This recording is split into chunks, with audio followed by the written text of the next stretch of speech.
Through the eyes of NASA.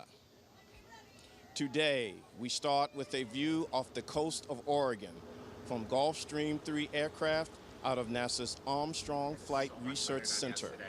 This coastline is where the eclipse will soon begin, starting on the west coast, then tracking the eclipse as it moves to the east coast. We will bring you the experience of 2017 eclipse across America. We invite you to join us for exclusive eclipse programming from coast to coast across the country. Welcome to NASA's pre-show coverage of total solar eclipse of 2017. We're coming to you live from NASA Eclipse Central at the College of Charleston in South Carolina. Over the next 4 hours, be prepared for an amazing journey through the eyes of NASA. Now, on to our pre-show hosts, Karen Fox and Sean Potter. Guys, take it away. It's sun time. Thanks, Dwayne. Thank you, Dwayne. We have a great show for you today. I can't wait. No, me can't either.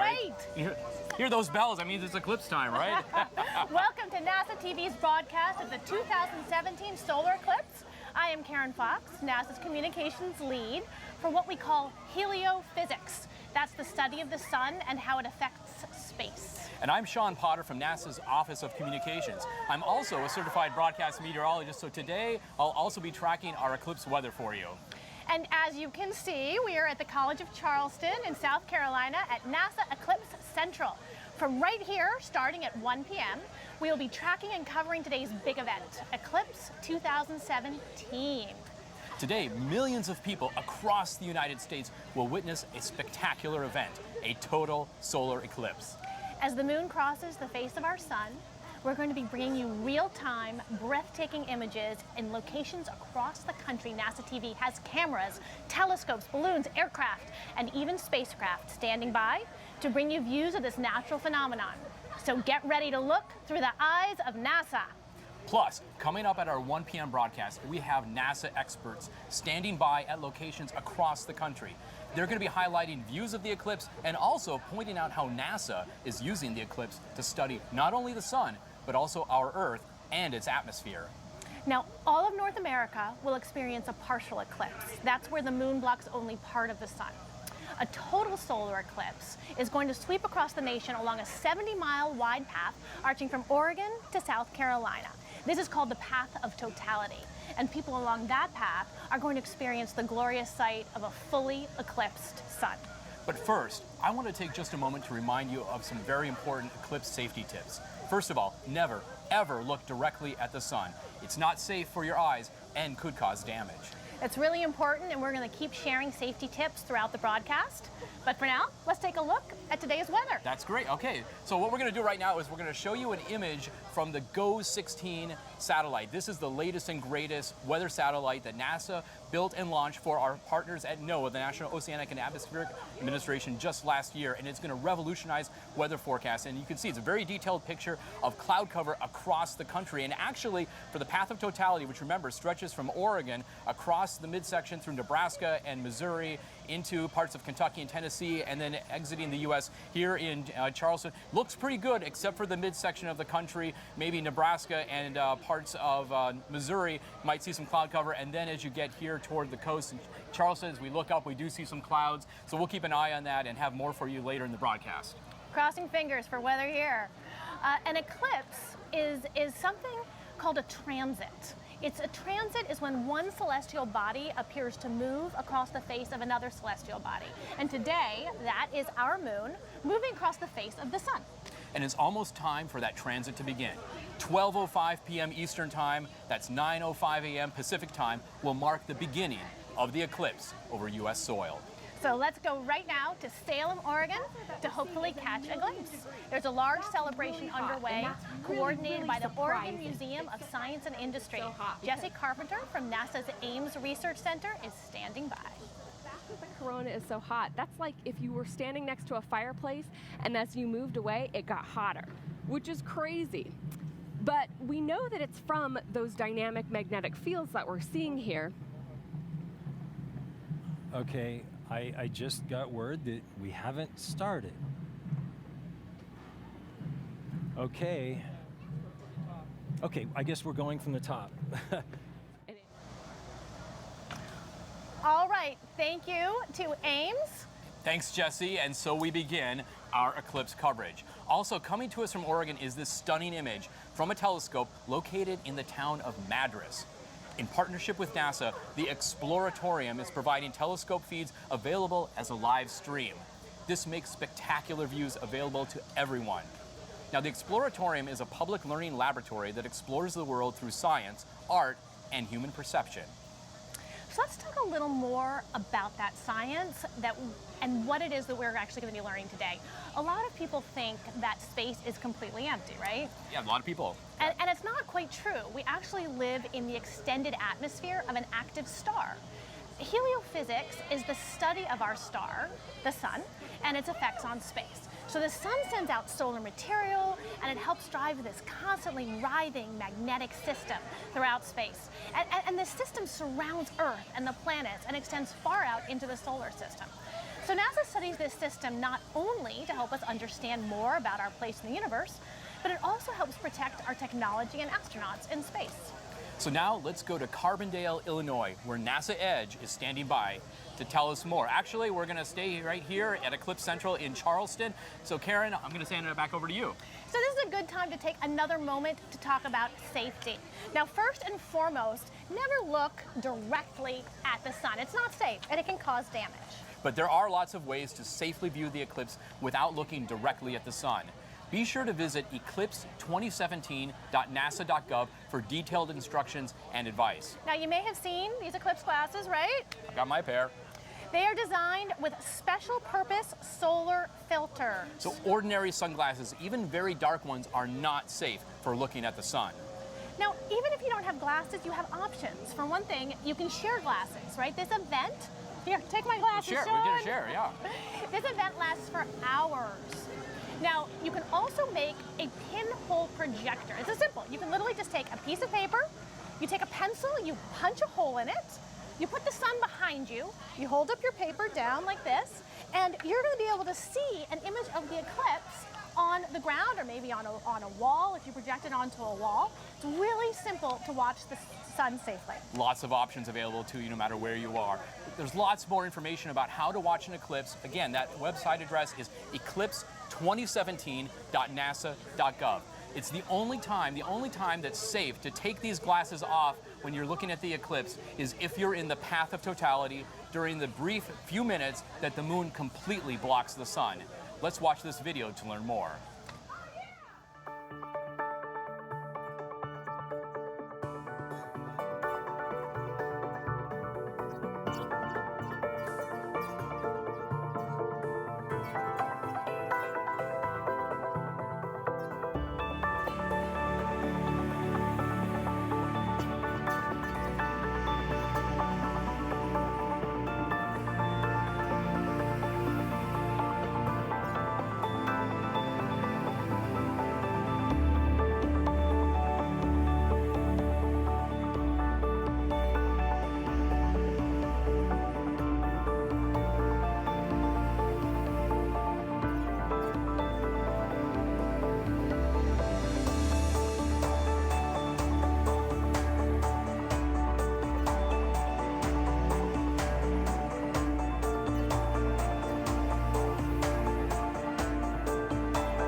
On August 21st, 2017, the Earth will cross the shadow of the Moon, creating a total solar eclipse.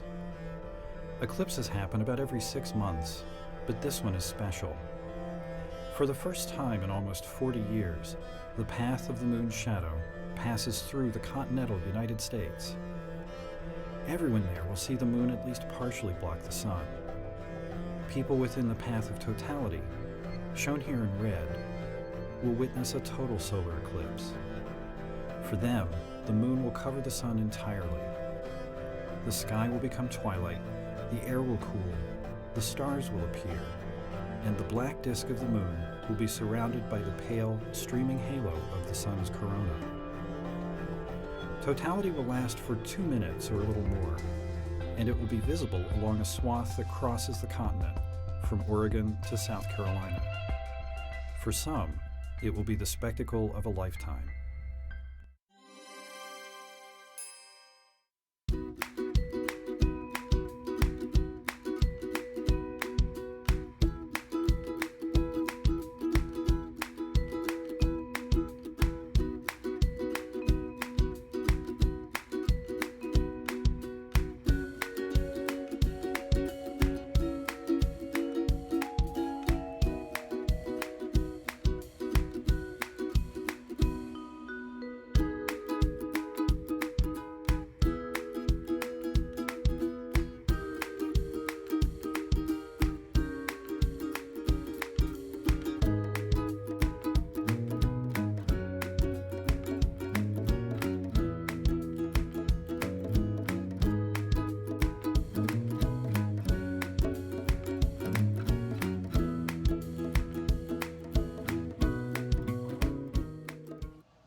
Coming up during our 1 p.m. broadcast, we will have a live demonstration with a pinhole viewer and more ways to safely view today's eclipse. NASA TV is going to be bringing you real-time, breathtaking images. In locations across the country, we have cameras and telescopes and balloons and aircraft and even spare spacecraft standing by to bring you views of this natural phenomenon. Got it all. I can't wait. But right now, let's take a minute to learn about one of the aircraft being used today. NASA's Armstrong Flight Research Center operates a Gulfstream 3 airplane for aerodynamics research and mission support. Today, their flight path is taking them over the Pacific Ocean to see the very first view of the total solar eclipse as it begins to cross the country. Let's watch this video to learn more about their eclipse mission. NASA's G3 aircraft out of Armstrong Flight Research Center will feed the world live video coverage of the eclipse from the west coast of Oregon as it begins its path across America. So we hope to bring that view through the eyes of NASA. We go out there and modify aircraft all the time so we can go out there and do NASA science. It's what we do.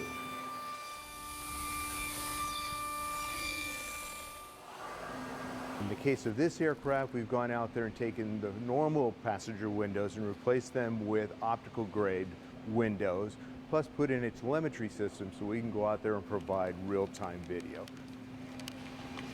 With these optical grade windows, it allows our photo and video teams to go out there and capture high-resolution video at 35,000 feet to present to the world this rare event. And using this event to go out there and educate people, I think is an exciting proposition. All right, just about the turn. We'll be almost. From a pilot's perspective, we want to make sure we get to the right spot, and also there are limitations for what our photographers can do. Roll out here.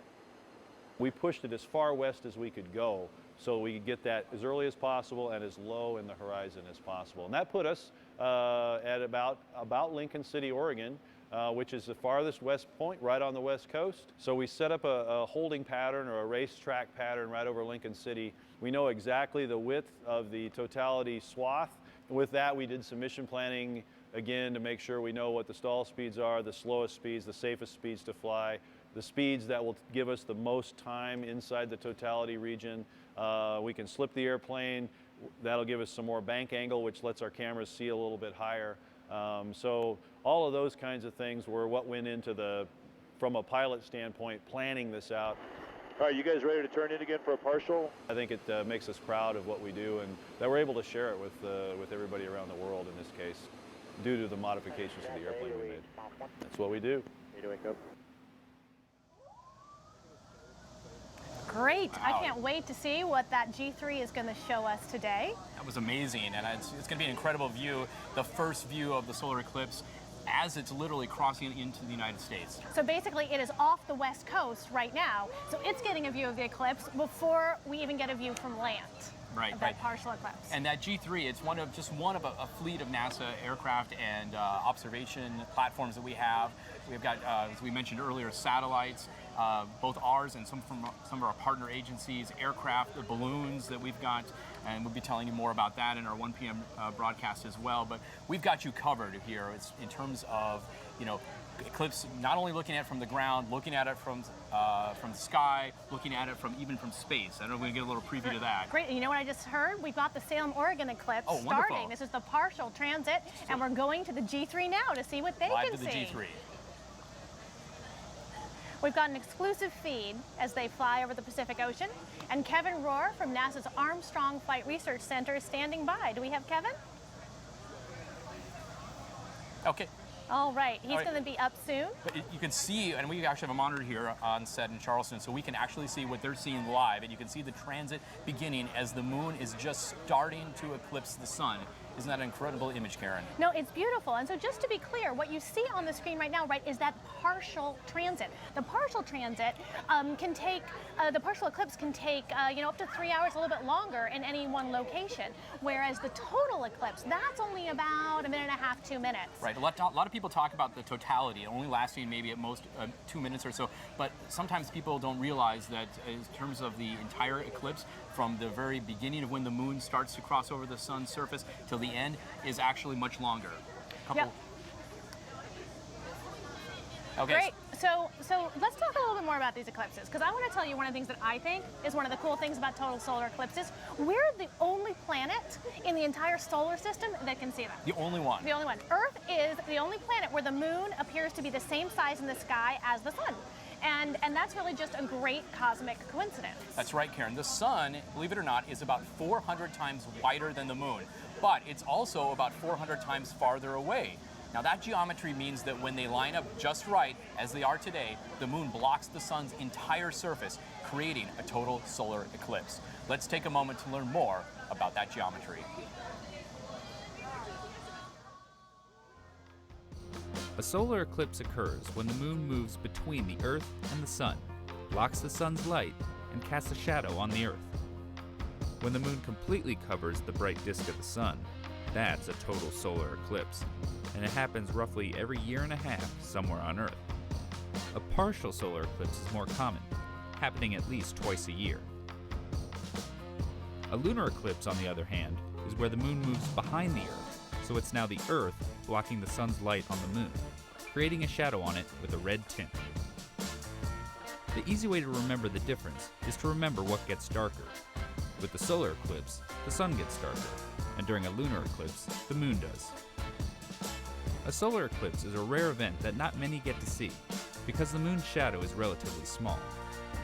This limits the locations on Earth that get to see it. You have to be on the sunny side of the planet, and you have to be in the path of the moon's shadow. So, if you find your area in the path of totality one year, you've hit the jackpot, because on average, that same spot on Earth will only get to see a solar eclipse every 375 years.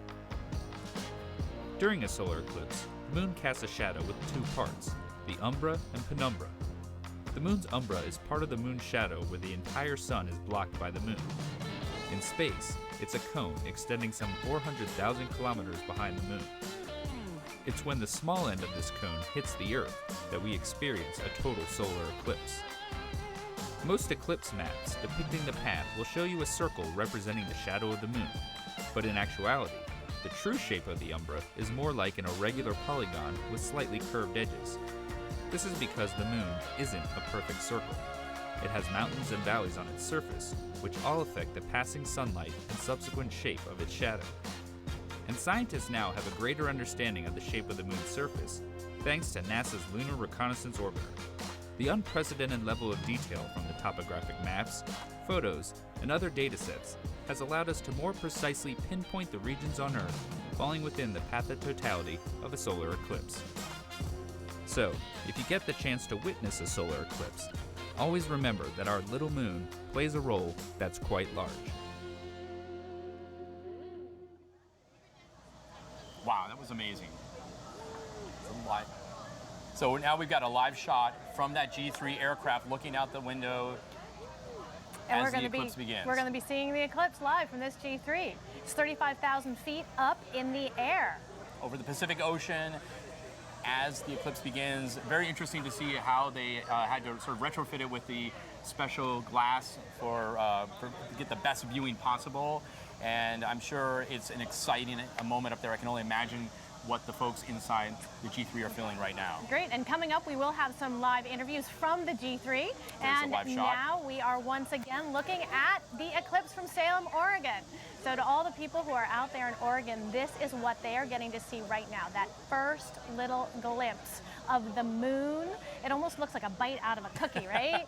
A little first glimpse of the moon passing in front of the sun. Now Salem is in the path of totality, so they will have a chance to see the full eclipse. And they've got great weather from what I can tell, and certainly a good shot from this telescope there on the ground looking at the eclipse. It's amazing. And just a reminder for folks, we can't say it enough, stress it enough, the safety aspect. If you are anywhere, whether in the path of totality or not, you've got to have those glasses, even if you're looking at a partial eclipse, even if it's cloudy. All right. When depicting an eclipse path, data visualizers have traditionally represented the moon's shadow as an oval. But for today's eclipse, for the first time, NASA visualizers were able to show that the moon's shadow is actually better represented as a polygon. And this more complicated shape is based on several NASA observations, including information from NASA's Lunar Reconnaissance Orbiter, which is currently orbiting the moon as we speak right now. The spacecraft has a unique view of the mountains and valleys that form the moon's jagged horizon. Let's learn more now about mapping today's eclipse using NASA's unique data sets.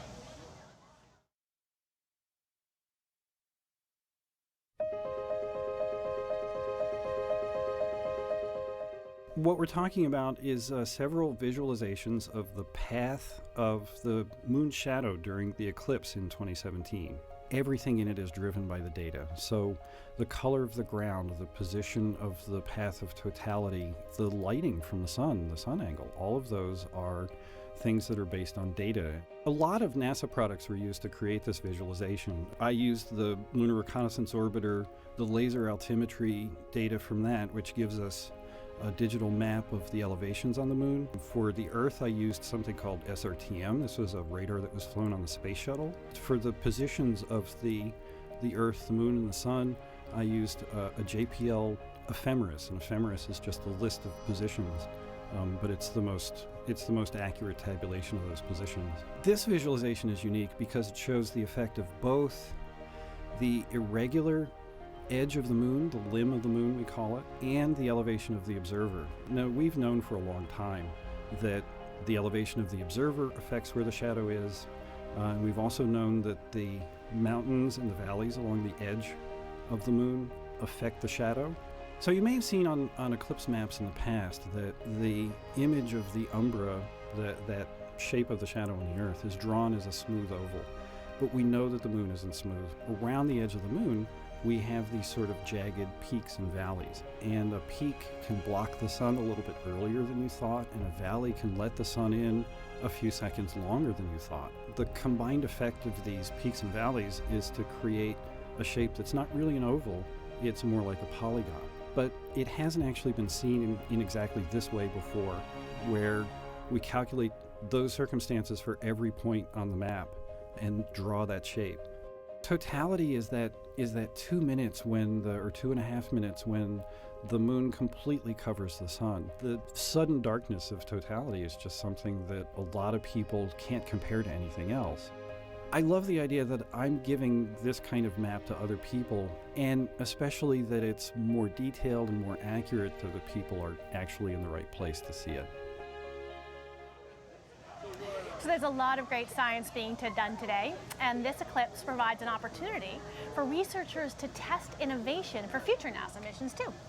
NASA scientist Nat Gopalswamy and his team pursue eclipses because when the moon completely blocks the bright light of the sun, it reveals the corona, which is our star's faint outer atmosphere. And this year, scientists will test a special kind of camera. The team will only have 120 seconds to complete an experiment that may one day change the design of sun-observing spacecraft. Let's learn more about how this team of NASA scientists is chasing the sun.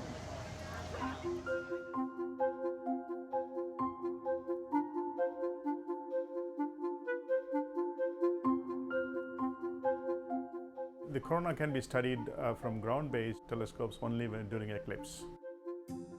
Whenever eclipse happens, we make use of it and try to test some of our ideas.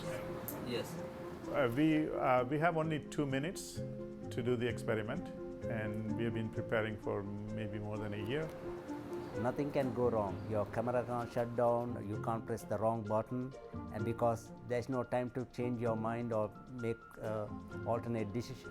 We are going to set up the telescope and observe the total solar eclipse at 4 different wavelengths, and the images taken in these 4 different wavelengths will be used to determine the temperature and flow speed of the corona. We are planning to take these images using a polarization camera, which will be a first for us. I think it's the first for the solar physics community. So once the moon completely covers the sun, the experiment begins. It's my job to make sure that the image is in the field of view.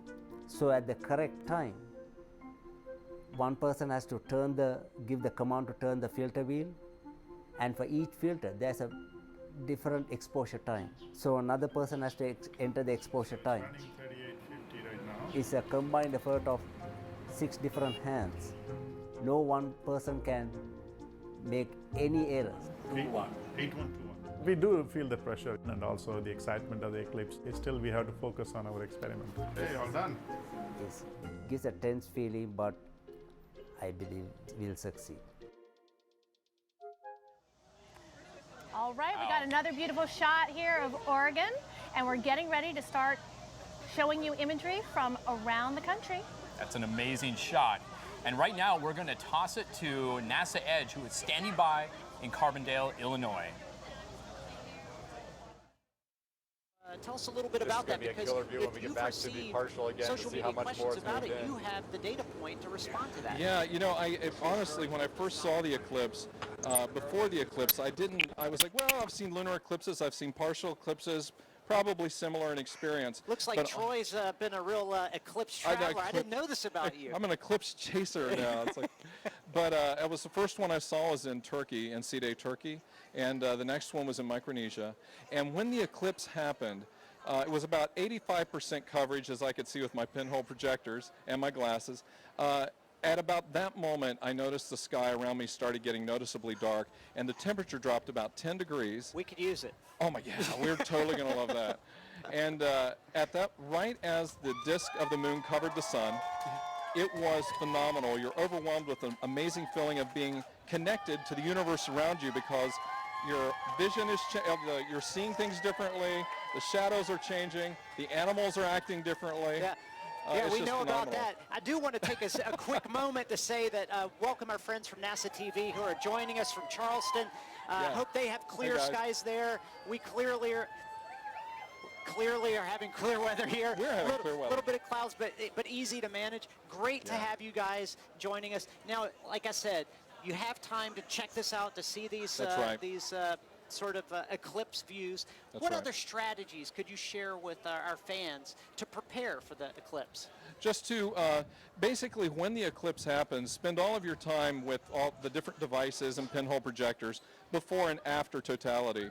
The biggest thing that I would recommend is when totality happens, unless you have a camera set up on automatic, don't miss a second of the event. Make sure you are looking at the eclipse. Now, one of the things, some people forget to take their eclipse glasses off during totality, and they miss the whole thing there because they think it's unsafe. But you're not actually looking at the sun during totality. You're looking at the backside of the moon, which is pretty dark. Yeah. I mean, it's the darkest blackness you've ever seen.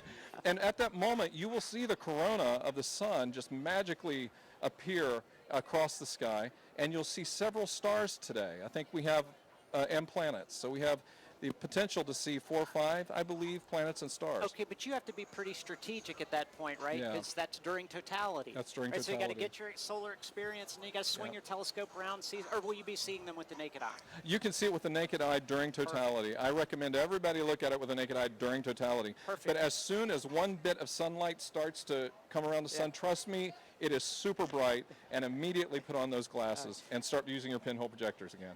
That's a great point, and it's awesome because we're getting lots and lots of good science and good observational data to prepare everyone for how they can experience the events. And you know something I have to tell you, we have a Flickr gallery that people are uploading many pictures to right now. So we would recommend and highly recommend that you go to the eclipse2017.nasa.gov site.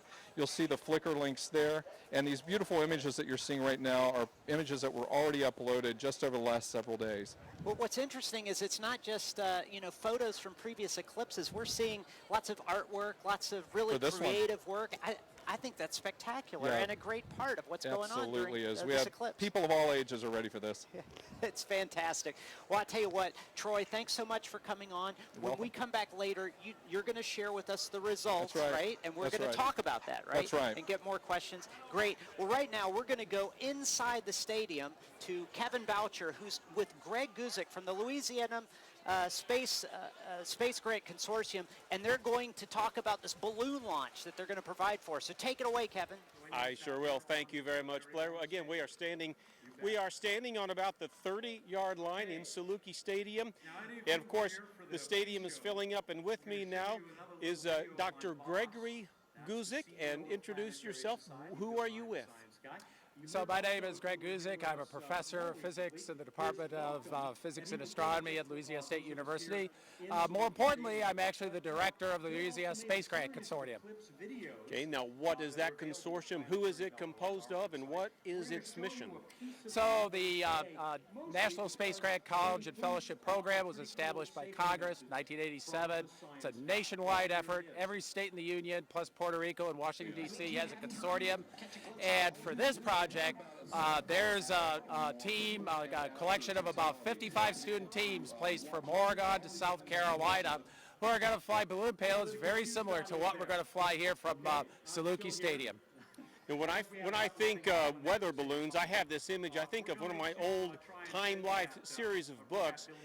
The National Weather Service was launching a monstrous balloon. This balloon that in my memory was like 100 feet long, but yours are a little bit different. Can you talk about the structure of these balloons? So these are normal balloons that the Weather Service actually uses, hence the name weather balloons. They're made out of latex, rubber. When they're fully inflated here on the ground, they're about 8 foot in diameter. And as we go up in the stratosphere, they'll expand to about 40 feet in diameter. Okay. And if I believe right now on your television screen, I think you are actually seeing some data and video from these weather balloons. Oh, also earlier you told me you've been... All right, thank you, NASA Edge from Carbondale, Illinois. I know you guys were asking about the cloud cover here in Charleston. Unfortunately, it is starting to increase as predicted. I don't know if you can see it over our shoulders here, but it's pretty cloudy right now. But that has not done anything to the enthusiasm of the crowd that's building here. And now we've got that G3 aircraft, the one we talked about earlier. It's ready. They're 35,000 feet up and ready for us. We have an exclusive feed as they fly over the Pacific Ocean. Kevin Rohr from NASA's Armstrong Flight Research Center is standing by. Kevin.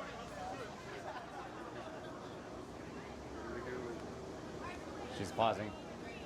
Hi, welcome aboard. We're on NASA Armstrong's G3 aircraft right above the Pacific coast. I'm Kevin Rohr, and I'll be your host on the aircraft. And a big howdy, and thanks to everybody on the ground that's making this shot happen. We've got a fantastic look out the window right now. We're circling above Lincoln City. We got a little bit of cloud cover down there, but we're going to have a fantastic view of the eclipse, and this should prove to be a wonderful day. With me today is Robert Lightfoot, Administrator of NASA, as well as Dr. Zabukin, Head of Science.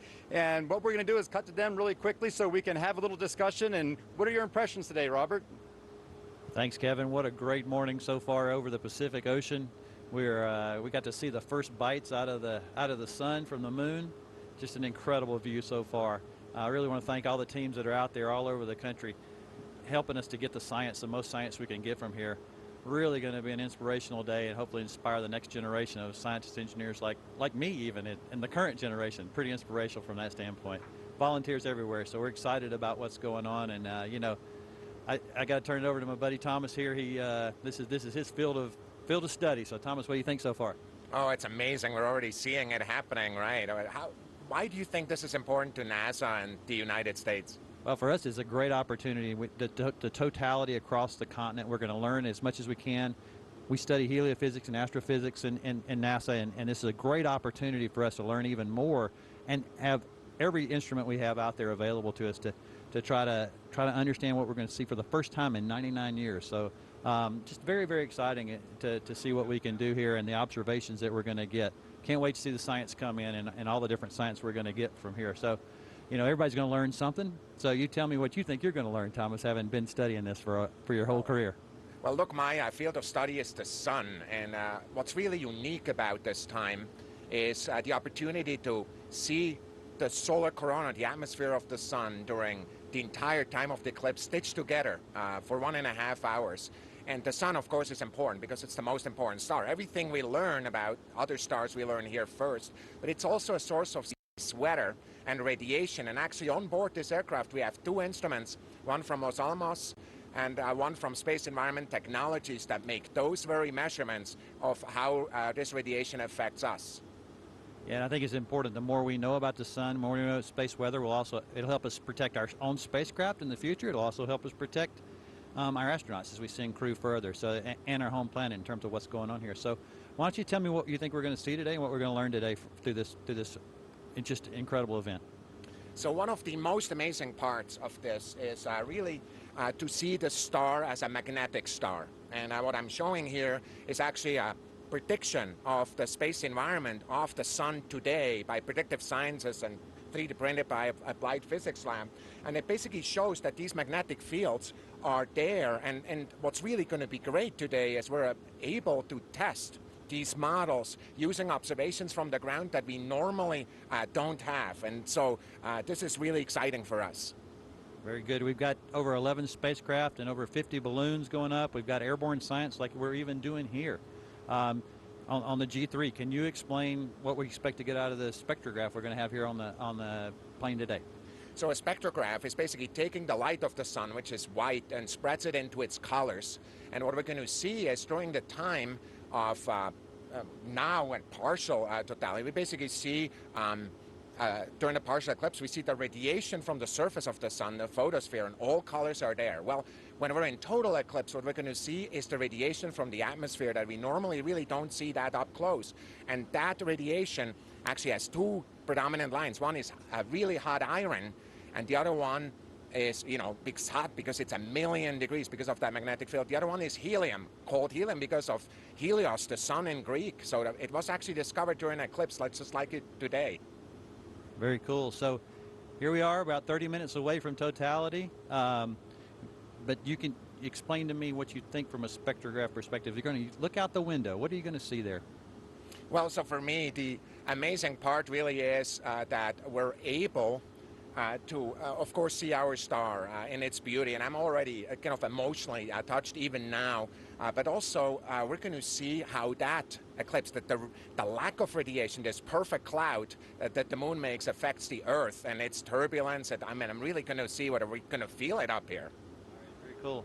All right, thanks, Thomas, and thanks for sharing everybody out there. I tell you, about 30 minutes away, we're going to measure as much as we can here, and I'm about to fight this man for a window seat. So when you get on an airplane and you look for a window seat, get your glasses on. We're going to look out here, and we're going to wrap up here from the G3 and send it back to Solar Eclipse Central. See you guys soon.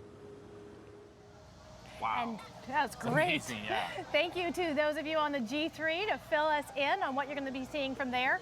Here we are on the other side of the country, here at Charleston, South Carolina. I want to give a shout out to the college. The students here have been so incredibly great for us, and we are actually going to have a chance to go back to Salem, Oregon, and find out a little bit more about what they are seeing there. They're talking about this moon picture right here. Right, we've got a live picture right now from Salem, Oregon. We were showing you earlier in the broadcast, and as you can see, as we've been sort of describing it as the moon taking a bite out of the sun, it's continuing to happen, and what it looks like, Karen, is like it's almost like the sun. What we see is almost like a crescent moon, but it's not. It's the moon is actually the black portion in the upper right-hand portion of the sun that's being blocked out as we get closer and closer toward totality, which. As Robert and Thomas said from the G3 aircraft, is only about 30 minutes away for folks in Oregon. And we will go right to Madras, which is right near Oregon. This is another view of the eclipse. One of the great things about this particular eclipse, Sean, right, is that the totality will be over land for so long. So we're about to start seeing it in Oregon, but normally, you know, most times when you have an eclipse, a lot of it happens over the ocean, right? The ocean gets to see it. Right. So for folks, especially here in the United States, this is the first time from coast to coast that we've seen a total solar eclipse since 1979. And so that's why for a lot of folks are talking about this being a once-in-a-lifetime opportunity. And remember, it takes about 90 minutes for the totality portion of the eclipse to cross the United States, the continental United States. So as they mentioned earlier from the G3, about 30 minutes from now to totality there, about 90 minutes to get to where we are here in Charleston. So that means what? If I'm time's right, in about 2 hours, we'll be at totality here. And we are now going to go to Salem, Oregon, where Jesse Carpenter will be talking to Nikki Weil, a solar scientist from NASA.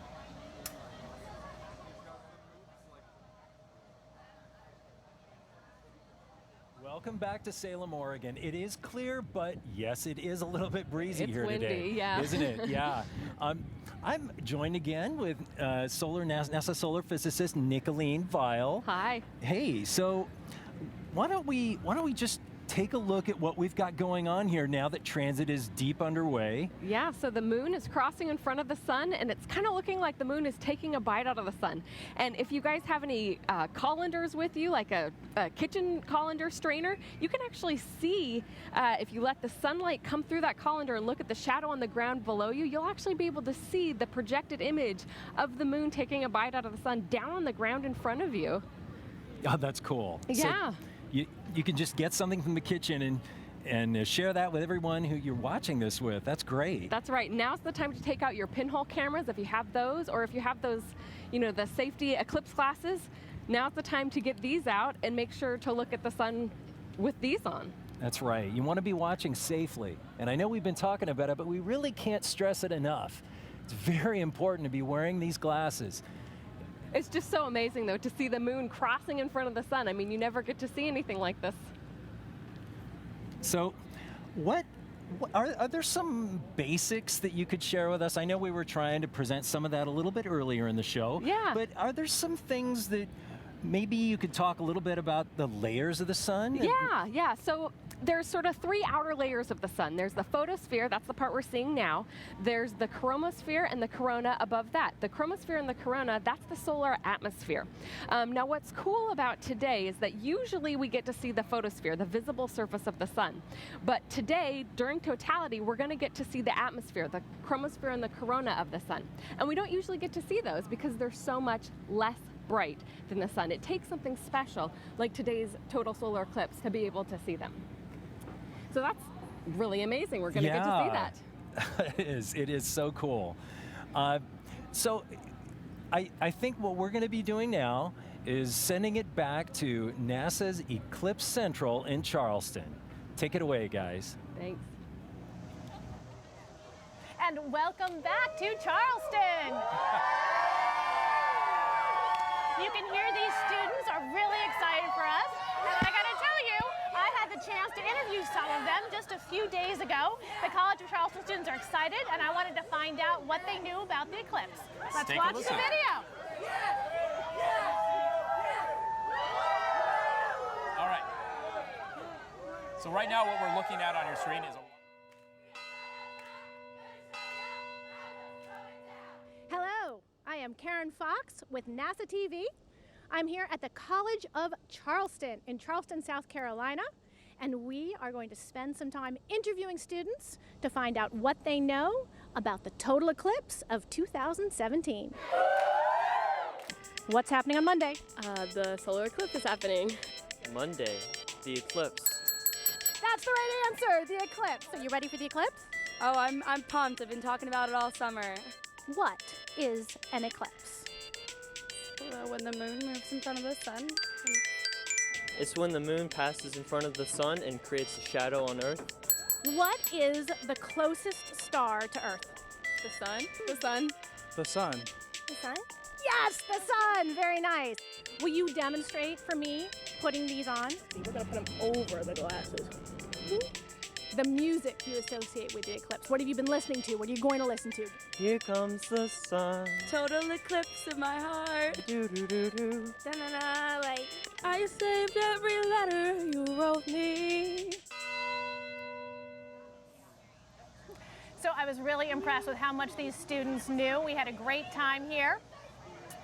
And now you can once again see the imagery we are pulling in of a white light telescope of 2 eclipses happening as we speak. These again are the partial eclipses, Salem, Oregon, and Madras, Oregon.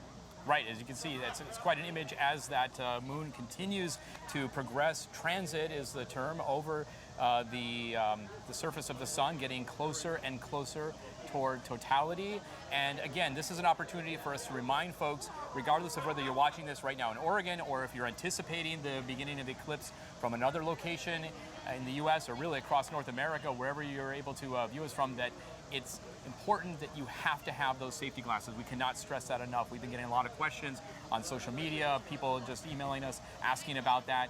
You must have the glasses unless you are in the path of totality and during those brief moments of totality. Right, and Sean is stressing the glasses, but of course you can also watch the sun indirectly. There are a lot of ways. Nikki Weil, a solar scientist, just told us that you could even pull out a colander because it's got little pinholes in it. You can use a Ritz cracker that has a hole in it. The other thing is you might even see the eclipse image filtering through the space between leaves on a tree. There's some really wonderful ways of catching imagery of it. So, you know, be safe, but don't think you absolutely have to have the glasses. That is not your only option. Should we talk a little bit about the science that NASA's we should, but doing today, before that, I just want to give a shout out to our website because you're talking about all these great ways to indirectly view it. And again, just a plug for the eclipse2017.nasa.gov site where you can find all kinds of information, but especially some do-it-yourself instructions on how to create some of those indirect viewing methods. Great, we've talked a lot here about the partial eclipse.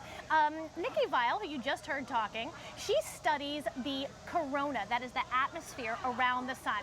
And she was telling me just the other day how excited she is that she is going to be able to see that with her naked eye during the actual total solar eclipse. So that's what's interesting. We can only see that normally from space with our space telescopes. Right, and even with that, I was talking to one of the heliophysicists back at NASA headquarters in Washington, D.C. Recently about this, that even with those artificial eclipses that they create from the coronagraphs, they're called, in space, it doesn't give you the same viewing opportunities that we have with a natural eclipse like we're seeing now. That there's actually a couple different layers of the sun's corona. We have the outer corona and the inner corona, and because of the way those coronagraphs work, they do not allow a good image of the inner corona, the part that's really close to the sun's surface. Only the outer corona. It's only during an actual natural total solar eclipse like we're viewing today across the country that scientists, heliophysicists, and others, and just the general public are able to see the entire corona, and that really gives them a lot more information. And remember, for these scientists, no matter where they are, they only have that brief, maybe 2 minutes, maybe 3 if you're really lucky, right in the center line of totality, to see the entire corona and get those measurements. Yeah.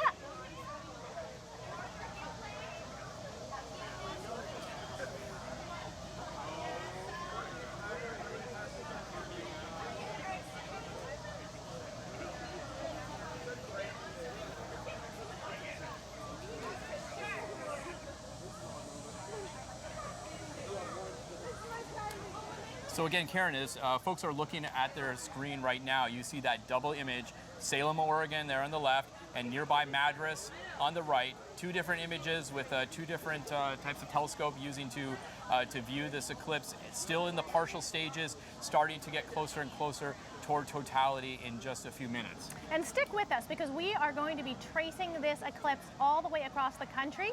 Not only does everybody in the country have a great view, but we have some views from the sky, don't we, Sean? That's right. Looking up from the ground is how most of us will experience today's eclipse, but researchers at Southern Illinois University wanted a different perspective. They wanted to look down at Earth to image the moon's shadow. In Illinois and across the United States, teams are using high-altitude balloons for a unique perspective. Right now, they're getting ready to launch a research balloon from Saluki Stadium in Carbondale, Illinois. We're going to go back to Carbondale, Illinois. The primary payload will be a real-time, high-definition video system. So let's check in on the progress of that launch. Holistic astronomy here, we're experiencing it on lots and lots of Eclipse in 4D. It's just like being on the surface. But you know, to actually understand the corona is very important because all sun-like stars have their corona. We need to understand why the energy is released in the way it is. All right, look, we're getting a call. We need to go inside the stadium right now. They're about to launch the balloon for the Louisiana Space Grant Consortium. So let's go to Kevin, who's standing by.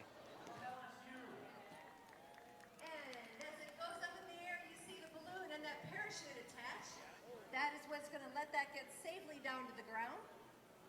And all those instruments and strung out along there. Attached as well. That's a beautiful sight. Okay, can you hear me okay, right? Yes. Balloon launch in less than a minute. So this is Kevin Boucher. Sorry about the little mix-up. I was too enthralled. I was too enthralled looking at this fantastic weather balloon that has just launched. You can probably see it behind me. It is pandemonium here, but it's good pandemonium. One of the weather balloons has launched, and with me is one of the team members. Introduce yourself to the entire world. No pressure. Hi, my name is Colleen Fava. I'm the program manager for the Louisiana Space Grant Consortium based at LSU. Okay, so just to kind of keep a scorecard for people if they're wondering, we talked to, I guess, the program director, Dr. Gregory Guzik. He is your boss. Yes, he is my boss.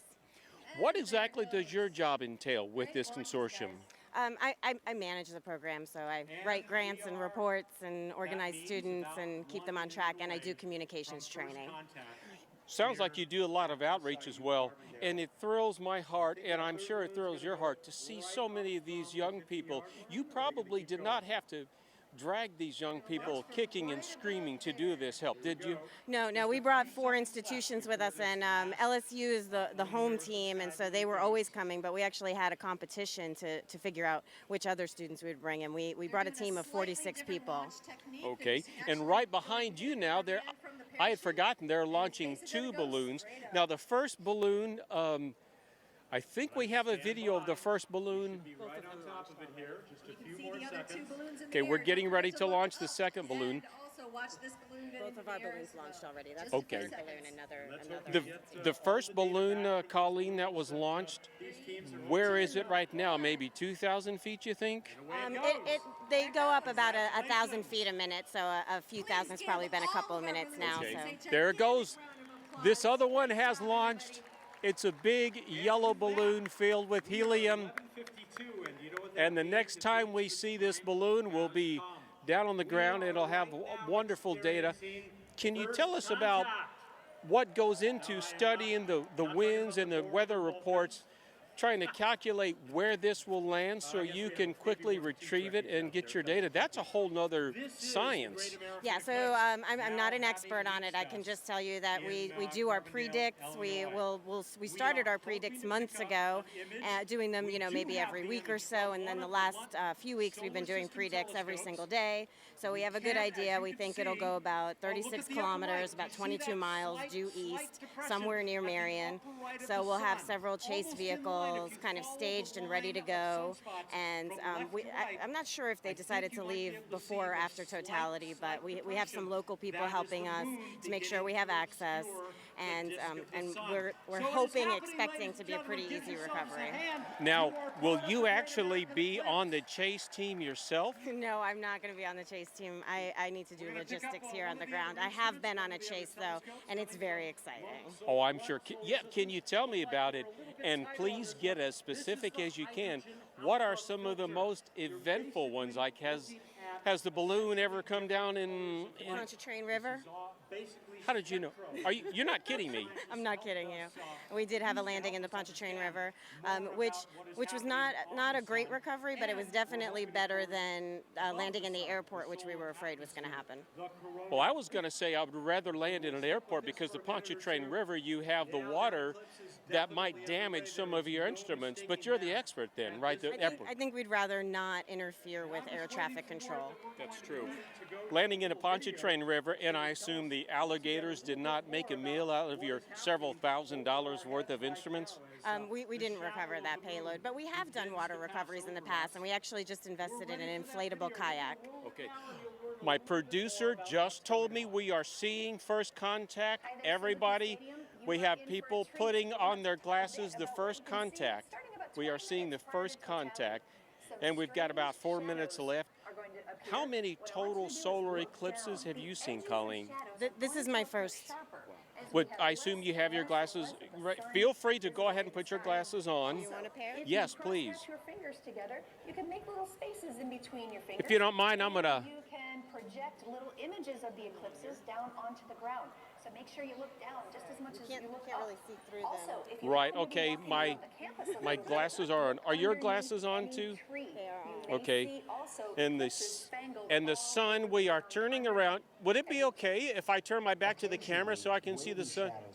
Oh, okay. I'm going to turn my back to the camera. Oh my gosh! There is a small bite starting in the sun. What are your comments? I said that is gorgeous, because of isn't these it? ripply shapes you see on the ground. That is they're fantastic. actually sometimes The referred total to as solar eclipse in Carbondale, Illinois has begun. A small bite is being taken out of the sun by our satellite called the moon. This is incredible. Earlier they were telling people to talk about in one word to describe the eclipse. The word for me is majestic. A lot of times, I don't know about you, sometimes if I want to, take a break on my computer, I can take these out. I will go to the solar, I think it's the Dynamic Observatory that often will give videos of the rotating sun. And Colleen, I don't know about you, but when I see that giant ball of gas just rotating, majestic is a word that comes to my mind. Could you agree?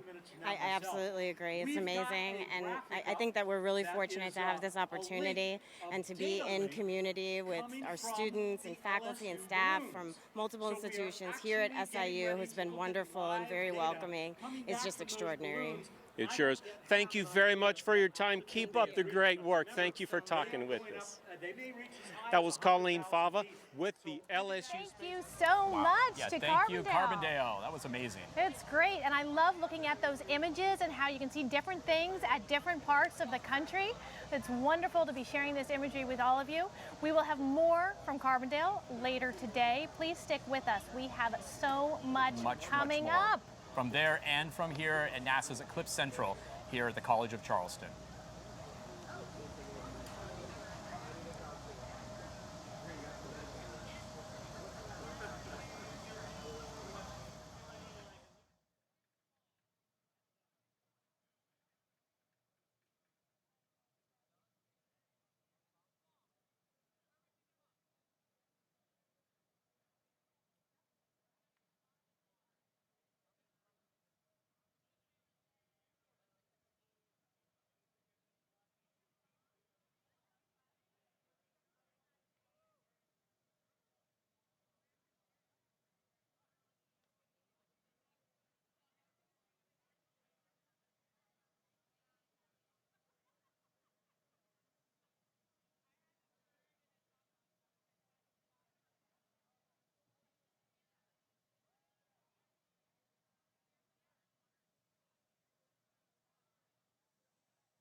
Looking out toward the horizon, we await the first glimpse of a total solar eclipse when the movement of our moon completely blocks our view of the sun. Starting in the air from NASA's Gulfstream 3 aircraft off the coast of Oregon, we anticipate this awe-inspiring celestial event. Over the next 3 hours, we will track the solar eclipse as it moves across the entire United States from coast to coast, observing this incredible event through the eyes of NASA.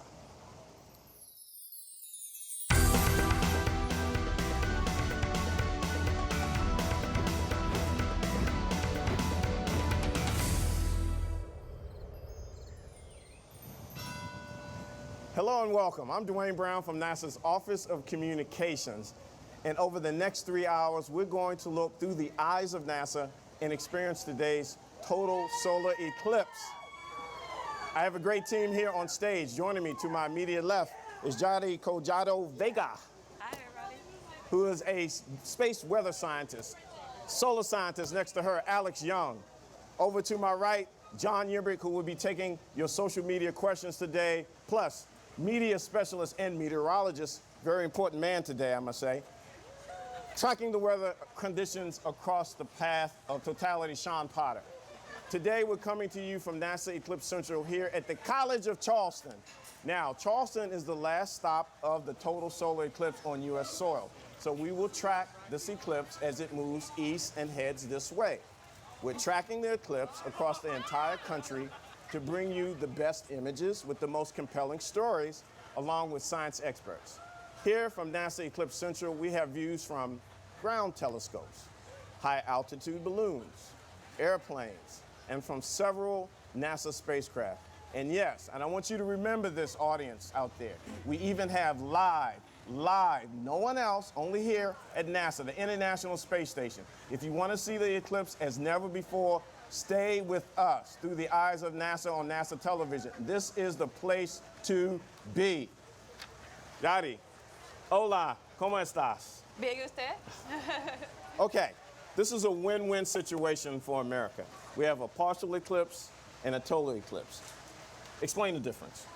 So today, pretty much the moon is going to come across the Earth and the sun. So North America, Central America, and parts of South America are going to see a partial solar eclipse, which means that the moon is going to partially block the sun. It's going to look like the moon took a bite of the sun, like you have seen on the previous images. A total solar eclipse is going to happen in a very narrow path, 70-mile wide, that comes all the way from Oregon, crossing the whole continent of the United States, and getting out here in South Carolina. You're going to see a total solar eclipse, which means that the moon is going to completely block the surface of the sun, and you're going to be able to see the solar atmosphere, the solar corona, with your own eyes. Day will turn into night, which means the stars and the brightest planets are going to come out. Jadi, Alex, you guys have been waiting for this for a long time, as all these other scientists around the nation. This is the day we've been waiting for, and we're here, Eclipse Central. You guys, if you're here, this is the place to be. We have remote NASA TV broadcast sites along the path of totality so that anyone watching along with us can also experience the total solar eclipse. We'll also share information about how to experience the eclipse safely wherever you are and give you a peek at all the exciting plans NASA experts have today.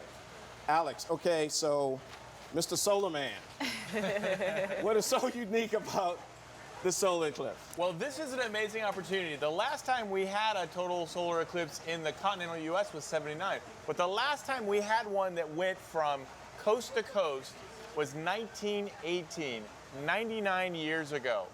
So we are having a total solar eclipse that's covering a huge portion of populated, accessible land. This is giving us an unprecedented opportunity to study, to look at the impacts on the Earth, to see the corona, and give us science like we've never had before. I mean, the last time we had this kind of connection to where we are and who we are was actually really the Apollo 8 Earthrise. And that gave us a perspective outside of just the Earth.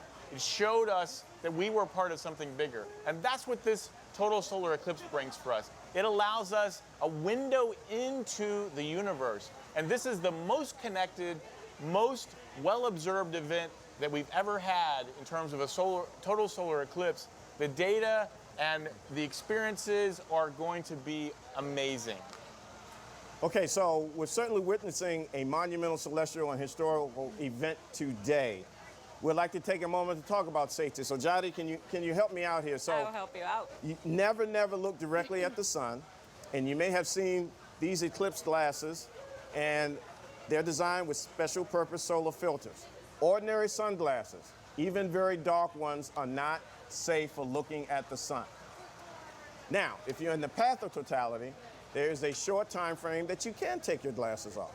This is only when the moon completely blocks the sun, and that is during totality. Let's watch this video to learn more.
Okay, so Alex and Jody, I'm very fortunate that I have glasses, and a lot of people have glasses, but a lot of people don't have glasses. Yes. So what are other options? Let me start with you, Alex, on how they can view the eclipse Well, safely. the simplest thing to remember to look at it indirectly is a pinhole viewer. And there's a lot of ways you can make a pinhole. You can take a simple piece of paper, poke a hole in it. In fact, I've got here a 3D map of the path across the U.S. with a hole in it that I can use as a pinhole to project the circular sun down on the ground, and then you can see the moon move across it. As a matter of fact, anything with holes, including this colander, is something you can use to look at the eclipse. But you can also use something a little more sophisticated if you want. So you can actually make a box. You actually just do 2 holes in one side of the box and then put white paper on the inside. Then put aluminum foil, do a hole in the middle, not too big, that you can actually project the sun inside the box. Make sure that the sun is actually behind you so you can actually look at it inside of the box. It will be an amazing projector. Okay, so before I toss the social, I got to do this because we're on the College of Charleston, and College of Charleston students, make some noise! That's what I'm talking about. Okay, so the social media world is going to break records. So let me toss to my man, John, on the social front. What's going on? Thanks, Dwayne. There are literally millions of people watching this broadcast right now. We're going to be monitoring the conversation online and taking your questions as a total solar eclipse treks across the United States. There's a tremendous amount of excitement online, and we should want to share with you at home. So we will show you images of the eclipse from your unique vantage point. Submit your pictures and questions using the hashtag Eclipse2017 and follow the conversation online. For updates, be sure to follow, let's see if I can remember all these, NASA on Facebook, Twitter, Tumblr, Instagram, Snapchat, and LinkedIn. Additionally, we're providing live coverage during the eclipse on Facebook Live on NASA's Facebook page. You can ask your questions in the comment thread. Check out their streaming sites like NASA's Periscope account on Twitter, Twitch TV, Ustream, and on YouTube. And of course, you can watch it on nasa.gov and nasa.gov/eclipse live and on the NASA app. And we have a special feature for you. If you visit our Facebook Live page, along with this broadcast, we have a 360 view from right here in Charleston, South Carolina. With this tool, you can pan around on your computer and mobile device and even look up to the sky as the moon transits the sun during the eclipse. It'll be like you're right here with us in Charleston, minus the sweltering heat.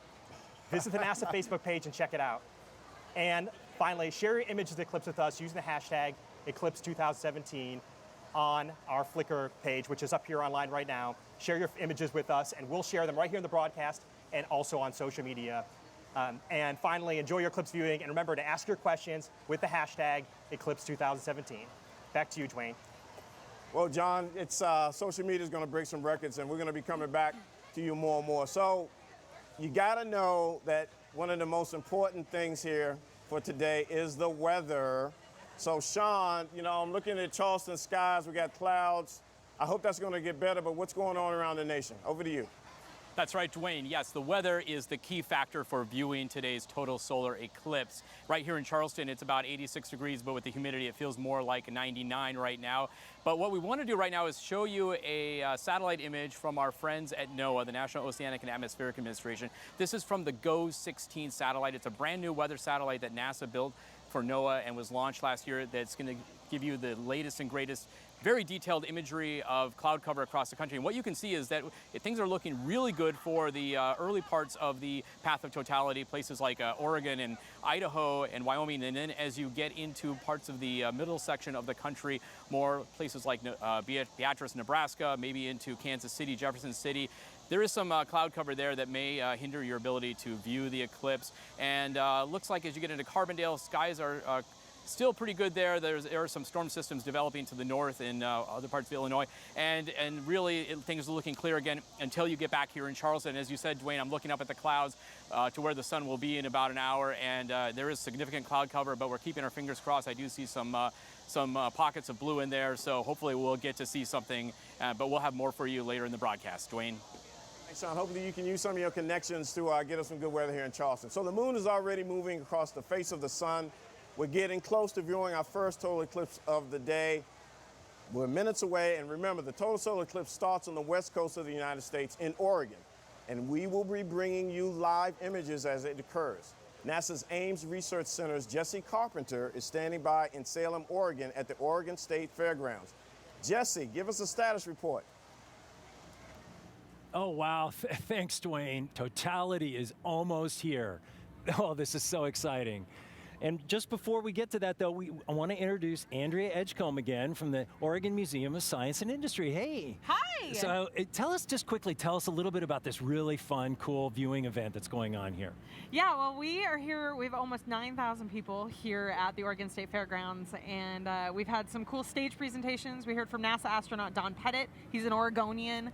We had a University of Oregon professor, and behind us we have some space science partners who've been doing some cool educational activities and really interacting with the crowd. So it's been an awesome morning, and we can't wait for totality in a few minutes. This is such a great event.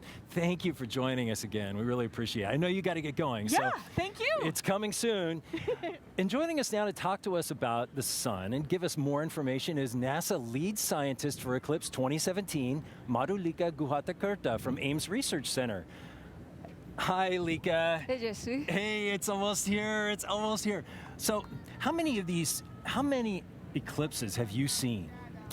I went to see 9 eclipses, and I actually landed up seeing 6. The other 3 had inclement weather.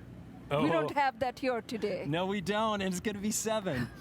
So what can you tell us about the sun that'll help our audience understand better? I just want to start by saying I'm in awe at this moment right now. And whatever I say, kind of take it with that filter because we are very close to totality. We are. We live in the outer atmosphere of this magnificent, dynamic, magnetically variable star that dominates every cubic inch of space in our solar system. And if I can get the video, what you would see in the video is that the sun produces storms that can be all engulfing, generating this environment called space weather. The inner edge of the corona that you see that's black in the video is because the sun is so intense that it overwhelms the dim brightness of the corona. And so even from space, we can't absorb the inner part of the corona. And not only Earth, but the entire solar system, as you can see, lives with this dynamic star. Corona is the region where space weather is born and conditions are set for a supersonic solar wind and a super hot corona, two of our outstanding questions in heliophysics in physics, really. To understand the corona better, NASA is actually going to be launching a mission next year, almost a year from now. How coincidental, called Parker Solar Probe. It is actually going to go touch the sun, you know, and it's going to get closer to any other spacecraft has gone before to the sun to study the corona, to actually sample the very corona that we will be seeing very soon. Yes, we will. It's almost here. Thank you, Lika, for joining us, and thank you for sharing that. So now we're going to take it back to NASA Eclipse Central in Charleston. Take it away, Dwayne. Okay, just now coming in, we have an exclusive sneak peek of the total solar eclipse as it is arriving at the United States. It's over the Pacific Ocean and about to reach Oregon. This is the celestial event that we've all been waiting and anticipating for years. We'll begin looking through the eyes of NASA out the window of our G3 aircraft. Let's take in the view.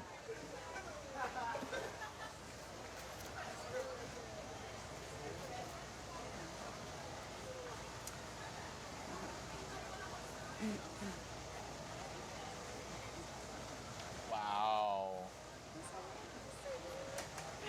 And now we're looking at the first glimpse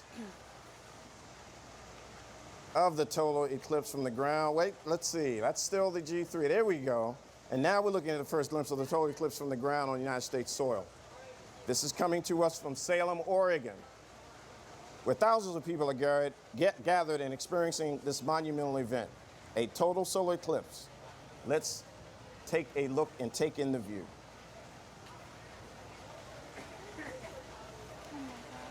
That's so pretty.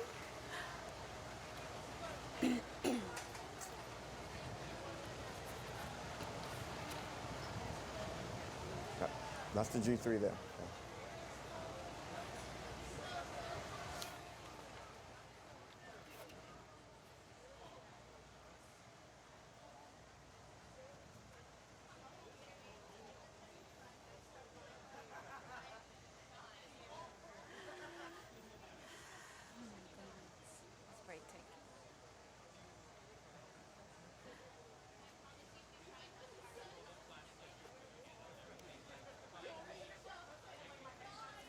Is that the real thing? Is that the real?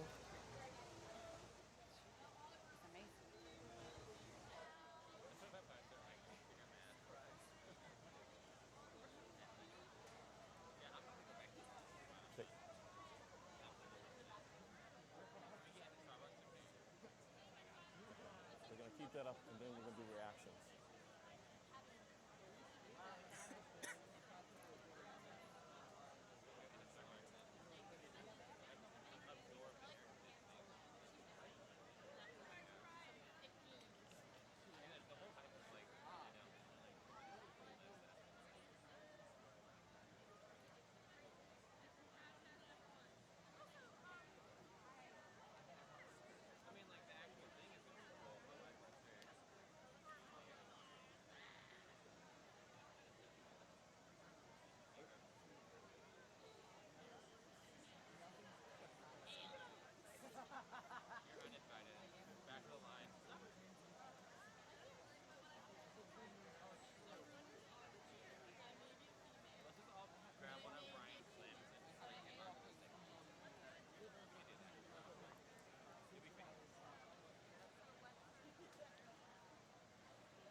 Okay, so as the moon has now moved, the sun is appearing again, and we can see the diamond ring. It's amazing. It's fantastic. You see the outer edge. I see prominences, little red pieces of chromosphere from the lower atmosphere. This is amazing. This is absolutely amazing. Jody, what we got? That looks pretty cool. I mean, it's breathtaking. I just, even seeing it right now through the TV, it's just an amazing thing to see. I cannot imagine what we're going to feel here in South Carolina when we have our chance. Well, I hope we have our chance to, you know, Sean, and, you know, get that weather up here looking good here in Charleston.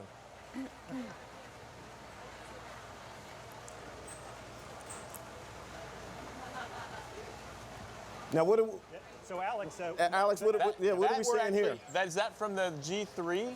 That looks like from the G3 because I see spectra there. No, it's still from Salem. That's still from Salem. Yeah. Okay, so you're seeing the bright, actually the camera is causing a little prism effect there, and you're seeing the bright light from the edge of the sun. So that is really beautiful. That's sort of the edge of the diamond ring effect. Yeah. So Alex, a reminder, Alex, so when that diamond ring pops up, that's when people should put the That's when people should put your glasses back on. So when you see that diamond ring after totality, that's the signal to you that it's time to put it back on. Yeah. So look now, we see the corona and Madras. That's gorgeous. That's amazing. I mean, being able to look at that with your own eyes is an amazing experience. And that only can be seen when you have this kind of totality. So the corona, that's the solar atmosphere. That's what solar scientists really live for, right? Right.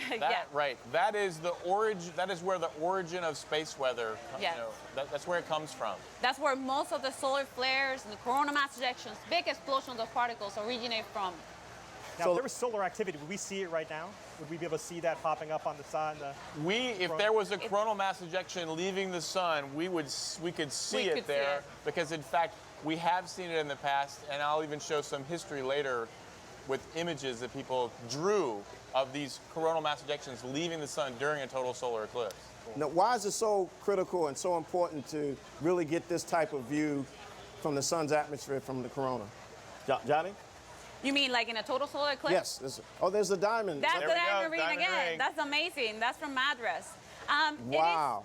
It is important to do this because we do this kind of eclipses artificially, but we do not do it as perfect as nature does. The moon covers the sun in such a perfect way that we see parts of the corona that we don't usually see. So Alex, explain that and safety too, right? So right now, this was the moment when you see that flash of light. That's the moment when it's time to put your glasses back on or start using your indirect methods because now it's too bright and it could damage your eyes. Yeah. Safety first, people. Always. Wow. So the folks in Salem, Oregon, I mean, they're like juiced. They got it. They got the goods. They've got a perfect view, and they are seeing one of nature's most amazing spectacles. I can only imagine the reaction on the ground from the folks there. Oh, they are probably gasping. Completely overwhelmed right now. Completely overwhelmed. Well, I certainly hope we get something like that. But we've got it here on NASA television through the eyes of NASA. And we got the International Space Station coming up and other images only we can bring. Only NASA can bring, yes.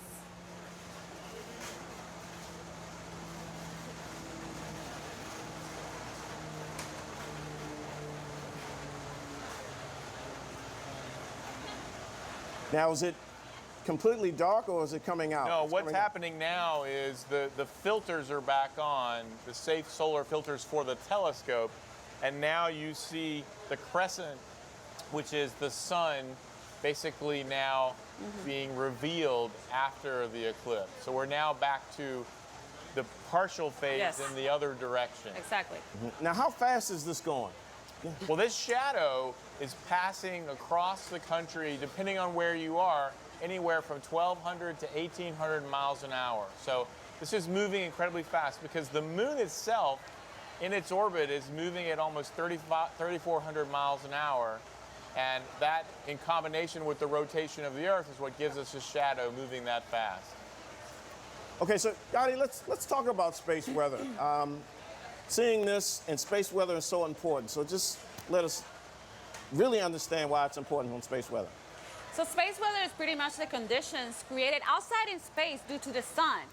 We look at space weather because we want to understand these conditions. If you look at the image that you have now, you're going to see SDO image, the Solar Dynamic Observatory. That's where we actually look for the source of space weather, where the solar flares and the coronal mass ejections actually originate from. Well, when we look at SDO, at the images, we also have to look at artificial eclipses, like the one that you're looking at online now. These are actually from the SOHO spacecraft. These are the artificial eclipses that I was talking about, Dwayne. Like this, you have to block the solar surface to be able to see the solar atmosphere, the outside corona. But you're gonna see something like this today, and you saw it. But you're gonna see it better because nature does it better than we can actually do it artificially. Right now, the activity is not, there's not too much going on in the sun. However, if I do a historic event, which actually was from this past July, you can see a coronal mass ejection, this big explosion of particles that come from the sun. Well, those look pretty intense. Do we have to worry about that? That doesn't look good. Well, you know, space weather, what can actually do is affect communications. We have the magnetic field of the Earth to actually protect us. It's our shield. And what we do is we actually can analyze that using real-time models like the one that you're seeing on the screen, that we actually understand how the magnetic field of the Earth changes with those coronal mass ejections. But space weather can affect communications, satellite instruments, and power grids. Okay, so we're going to toss to Idaho. And I think we've really got some good stuff here. Gay Hill, are you there in Idaho Falls? I am absolutely here, Dwayne Brown. In fact, looking through the glasses right now, it's so weird we have a crescent sun instead of a crescent moon. This is the, I think we haven't had a total eclipse here in Idaho Falls since 1889, 128 years ago. And things have certainly changed in Idaho Falls since then. There's a whole lot more people, especially with all the visitors in town. We're just outside the Museum of Idaho, and we have partnered with the museum to make this an official viewing site for Idaho. And they right now have an exhibit on space, but we also sent in a team of experts. And for the past 3 days, we've had talks, we've had demonstrations, we've shown them visualizations such as eyes on the solar system, and we've shown them artwork. But really, the order of the day is the eclipse, and NASA has that covered too. They have sent an army of volunteers. We call them solar system ambassadors. They are all along the path of totality, and they're volunteers. These are people just telling people what they're seeing and helping them understand. We have one here, right here. His name is Richard Stember. Hey, Richard. He has been manning this mobile observatory, and that is what is providing our solar telescope shot right now. Now, we asked him, what's it like being a solar system ambassador?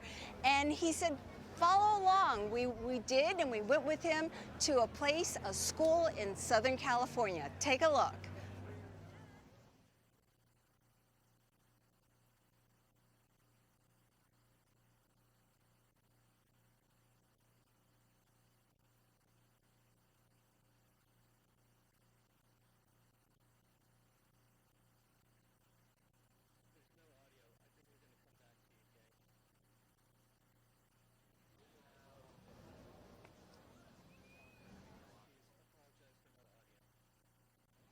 All right, we apologize. There is no audio on that video, but it talks about the solar system ambassadors. There are about 720 in the United States.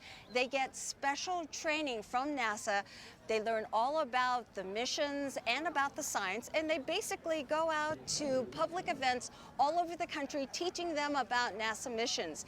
If you would be interested in becoming a solar system ambassador yourself, you can. We have a website. Look it up, Solar System Ambassadors. It is a NASA website, and starting September 1 through the end of the month, you can sign up to be a solar system ambassador. So check it out on the web, Solar System Ambassador.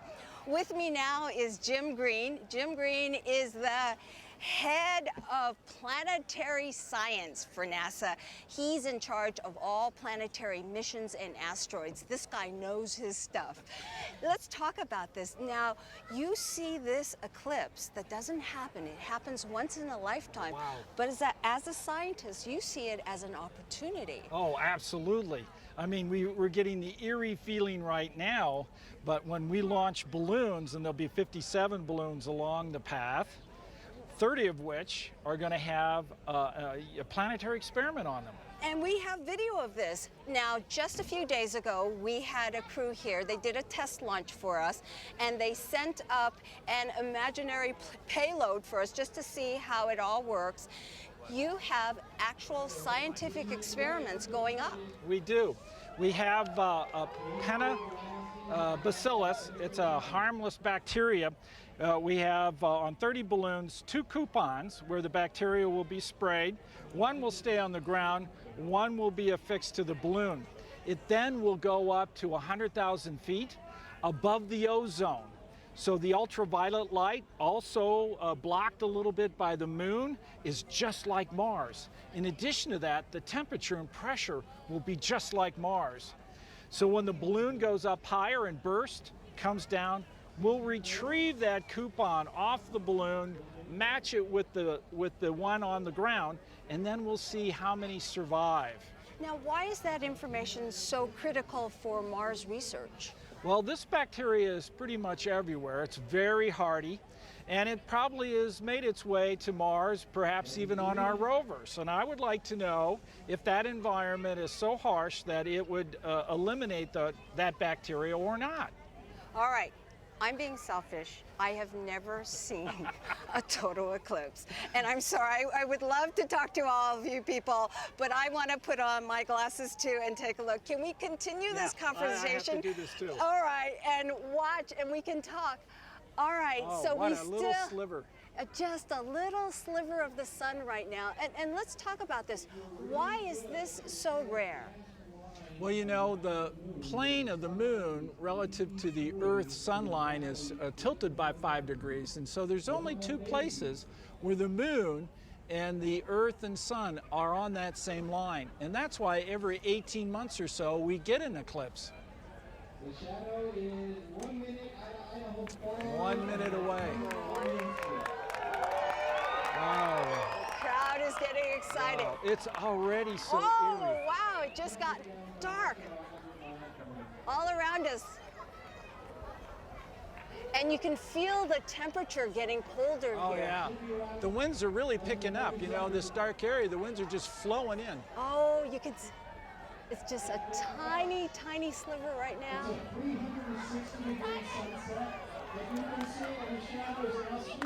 It's all closing up. There it goes. It's going. Getting smaller.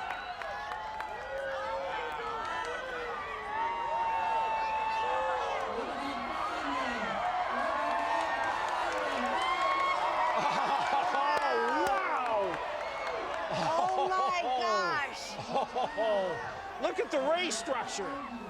You can't get that on film. There's Venus. Oh, wow. There's Venus. Oh, wow. Wow. Oh, look at that ray structure. You were saying this is the only way you can see the atmosphere. Yeah, that lower part of the corona is really even hard from space to see. Wow. Wow.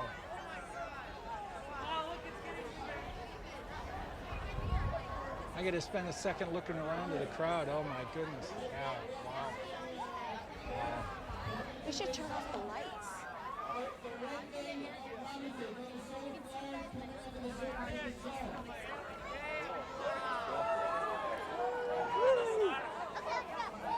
Go where? Look. All right. You get ready to put them back on here soon. Okay. Pretty quick. Have you noticed, Jim?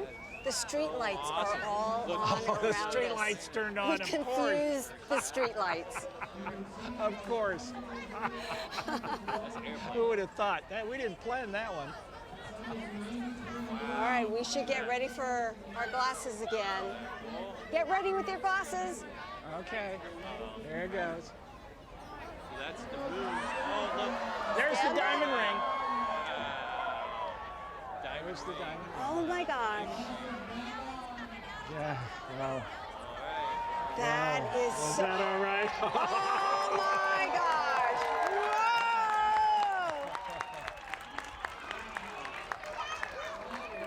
Whoa! Oh, that's brilliant. All right. Wow. Okay, glasses back on.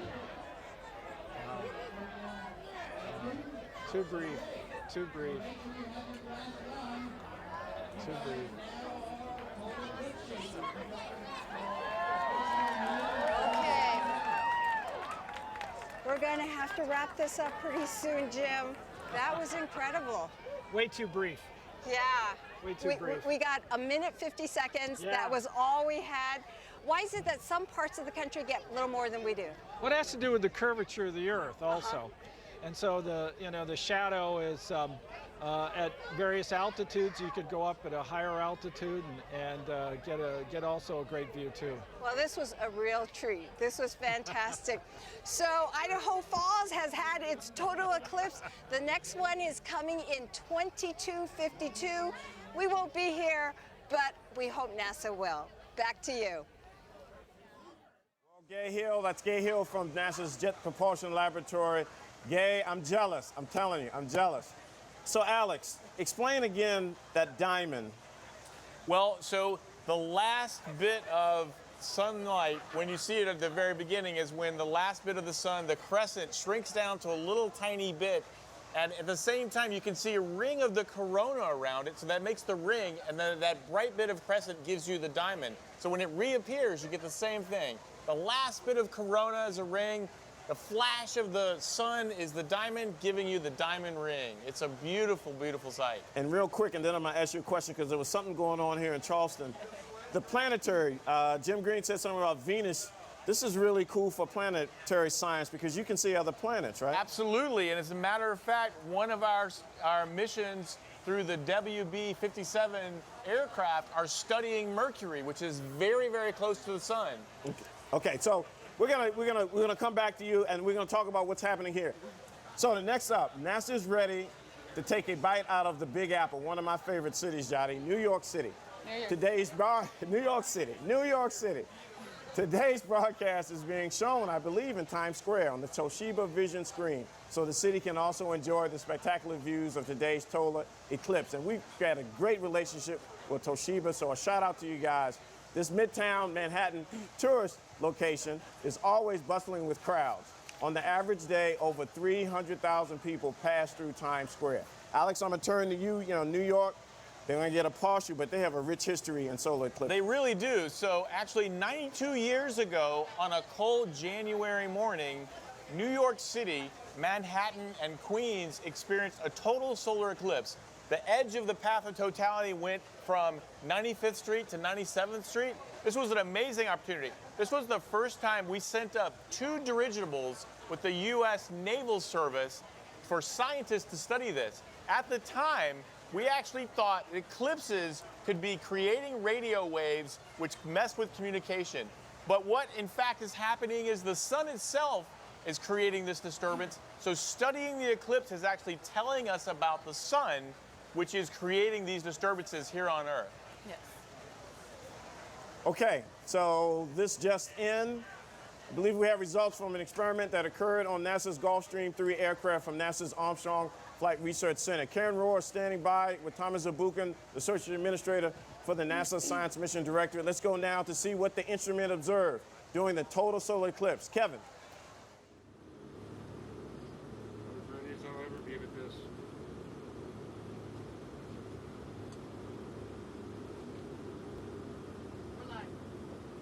And we're back here at the G3 up over the Pacific Ocean off the coast of Oregon. And it was amazing, wasn't it? It was outstanding. And so for me, like, you know, at 25 years, I did research on the corona. I saw it for the first time. It was my first eclipse. Was it your first eclipse? My first eclipse as well. Just absolutely amazing. And I want to talk about two things. First of all, the shape of the corona. You know, I saw the models, I showed the model, and it was remarkably similar. You know, I saw these streamers, these magnetic structures coming out like glows in specific directions, just like we expected. So I'll look for the analysis before we claim victory, of course. But the other one is that spectrograph you, Mike, you know, ran on board. And just before that the sun, you know, disappeared behind the moon, that spectrograph, of course, is spreading out the light in all its colors. Just before it disappeared, there is that one shot. And Laurie, I want to ask you whether you can turn it on. Do you see those specific kind of lines that pop up between the green and the red? It's just like we said, it's helium. Remember, that's how it was discovered, helium. We didn't know we had helium here. It was a new element. It was discovered that way. And then over there in the red, between the green and the red, is iron. Iron, a really hot iron, telling us that, hey, this atmosphere is really hot. And then a little bit over, it's another line, red. Well, what is that? Well, it's hydrogen. Well, so even though it's really hot up there and only 1 in a million or 10 of million particles are neutral, it's still visible in that one shot that you saw. So Robert, back to you here, back on Earth. What did you feel like? How did you see this occur? Yeah, so it was fascinating to watch actually the shadow or the path of totality underneath us. We're at 35,000 feet, and you could see at totality, you could actually see the darkness down on the ground. And you could look north and south and see where it wasn't completely dark. And as we kept going, you could just watch that darkness move. It was almost like a thunderstorm moving across the plains, but it was all the darkness, and it was just stunning to me to see that. So really, really good stuff, and I wasn't expecting that. And of course, the eclipse itself was beautiful, but seeing what happened down on the ground level of Earth from 35,000 feet was amazing. I just got to tell you, the team on this plane and the team all the way around this country is just doing a fantastic job. I wish you could have seen the folks here working to make sure we got the data that Thomas showed, some fantastic images we've already looked at that I can't wait to share with everybody and for everybody to see. But really exciting to watch this team work, and the pilots did a great job. We had a little bit of a challenge right at the time of when we needed to be best, but they did a great job recovering from that, and then kept us on path all the way through. So anyway, so thank you guys. Remember to put your glasses on for those of you who hadn't seen it yet, and we'll talk to you soon. Fantastic stuff. And if you just tuned in here, you're watching Through the Eyes of NASA, NASA television. We have the best views of the solar eclipse today and coming later in the show. You don't want to miss this, the International Space Station live. Now, next up, let's visit a working farm at Austin Peay State University in Clarksville, Tennessee. Agricultural observations and solar eclipse viewing activities are underway, including high-altitude balloon launches and painting cows. Painting cows? What? Okay, all right. So now let's go to the NASA Marshall Space Flight Center. Chris Blair standing by. Humans are naturally excited about the solar eclipse, but one thing we've learned on this working agricultural farm is that animals can as well. But more on that in a moment, as right now we're getting ready to do a live scientific balloon launch. And joining us to tell us more is Dominic Critchlow from Austin Peay State University. Thanks for joining us. We appreciate it. So tell the crowd and our audience a little bit about the scientific payload you have on board. Yeah, thank you for having me. Today we're flying some still image equipment, and we're going to be taking images of the ground in different wavelengths. And we're also flying live streaming equipment, so we can live stream the eclipse looking downwards and looking around, and at 100,000 feet, which is higher than any plane has ever gone. We're also flying some biological samples with NASA Ames, and then our trackers so we can have a successful recovery.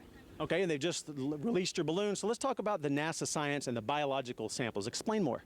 So NASA Ames has contacted us and all of the other teams that are going to be doing launches today across the whole path of the eclipse. We're going to all have a little chip of biological samples on there that are going to go up in the stratosphere, which is a similar atmosphere as we would see on the Martian surface. So we're doing some Martian studies, which is really interesting and cool. We are very excited about that. And so also, how many balloon releases are you planning on doing this today or this weekend? So all across the U.S., we have about 50 teams that are launching in the path of the eclipse so that we can have a full coverage of the stream. And on the site today, we have 3 launches from 3 different universities, and we're just really excited to be here, and hopefully all successful launches. All right, so finally, these balloons do go up and they come back down. And so what's some advice if anyone finds one of these payloads out and about across the country, what's a tip you would tell them? If you find it, leave it there. Maybe take a picture, because it's kind of cool to see something land in your backyard from research. And please don't touch it. We'll be there soon to pick it up. If you have to move it, let us know, and we'll just be there to recover it. Awesome. Thanks. We appreciate your time. Thank you. Appreciate it. Okay, so yesterday we had a chance to catch up with some serious students, albeit a little younger, but serious about doing real-world science nonetheless. And here to tell us more is my good friend and colleague, Mitzi Adams from NASA's Marshall Space Flight Center in Huntsville, Alabama. Mitzi, thanks for joining us. We appreciate it. So tell us about the science that these high school students are working on. Well, the students are actually working on some atmospheric science experiments. They're doing animal study experiments, and they're helping us observe the sun in various wavelengths of light. And these students aren't just from the Clarksville area. I understand they're all around the country, if not perhaps the globe. The students are from the U.S. Space and Rocket Center, and yes, they are from all around the globe. And they're actually from the INSPIRE project as well. They're participating in VLF radio noise experiments, and those folks are from Washington, D.C. All right, excellent. And so you mentioned the Space and Rocket Center, Space Camp. That's the official visitor center for NASA's Marshall Space Flight Center. Feel free, if you're in northern Alabama, to come and see us. They do a great job of representing a past, future, and present history of NASA. So any parting words? Well, you know, in the words of Frank Reynolds, I'd like for us to remember for the next American eclipse in 2024, let the shadow of the moon fall on an Earth at peace. Very poetically done. We appreciate it. All right, so up next is, as promised, our Animal Lovers segment. And so here on the agricultural farm, students are studying a really cool STEM field. So it's conservation management, it's veterinary medicine, animal biology, and so they're interested in animal behavior. And so joining us is Dr. Donald Sudbrink, head of the Ag Department here at Austin Peay State University. And so it's not cow tipping, it's cow painting, correct? Yes. We had to paint the cows that are in this study to see what sort of things that they would do, so we could record the individual animals, so we could see what behaviors that they were exhibiting. So we saw the cows, and the students were involved with that Mitzi just spoke about. And we're also talking about cricket behavior and cricket observations. Yeah. Yes. Well, we're also talking about crickets. I'm an entomologist by training, and crickets generally chirp at night. So we're going to get a chance to see a series of isolated males and see what they do when the sun goes out. Okay, excellent. Well, glad you all are doing this kind of observational research. Really appreciate your time. Thank you. Thanks a lot. So, and speaking of time, it's almost time for us, everyone here at Austin Peay State University, to actually watch the solar eclipse. So let's go back live for continuing coverage of NASA's eclipse across America from Charleston. Okay, so Yadi, I wonder if the milk tastes better when you paint the cows. I don't know. I don't think so. I don't think so. All right, let's go to social media. We've been in the show here, and I know it's a buzz. So over to John Yimbrick for social media update.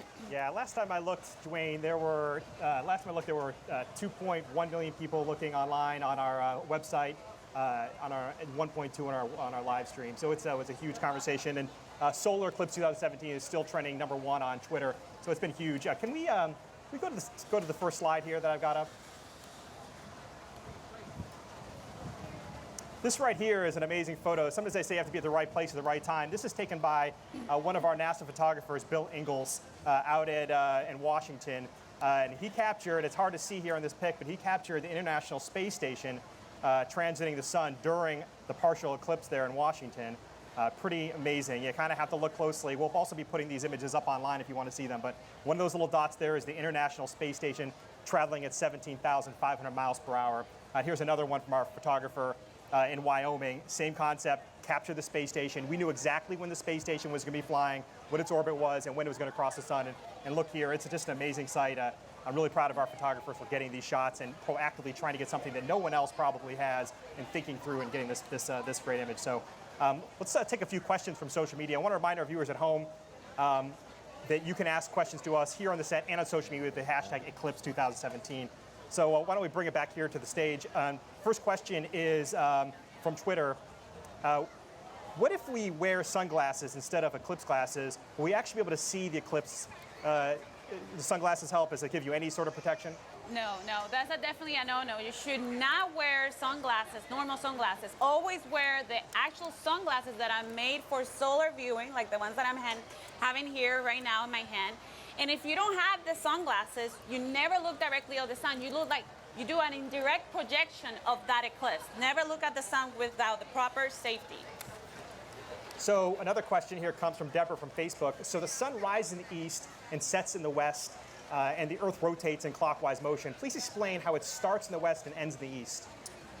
Well, so the Earth is rotating from west to east, but actually the moon is moving faster, about 3,400 miles an hour, casting a shadow down on the Earth, which is rotating at about 1,700 miles an hour. And that actually means that the shadow is moving from west to east across the Earth at about somewhere between 1,200 to 1,800 miles per hour, depending on where you are on the Earth.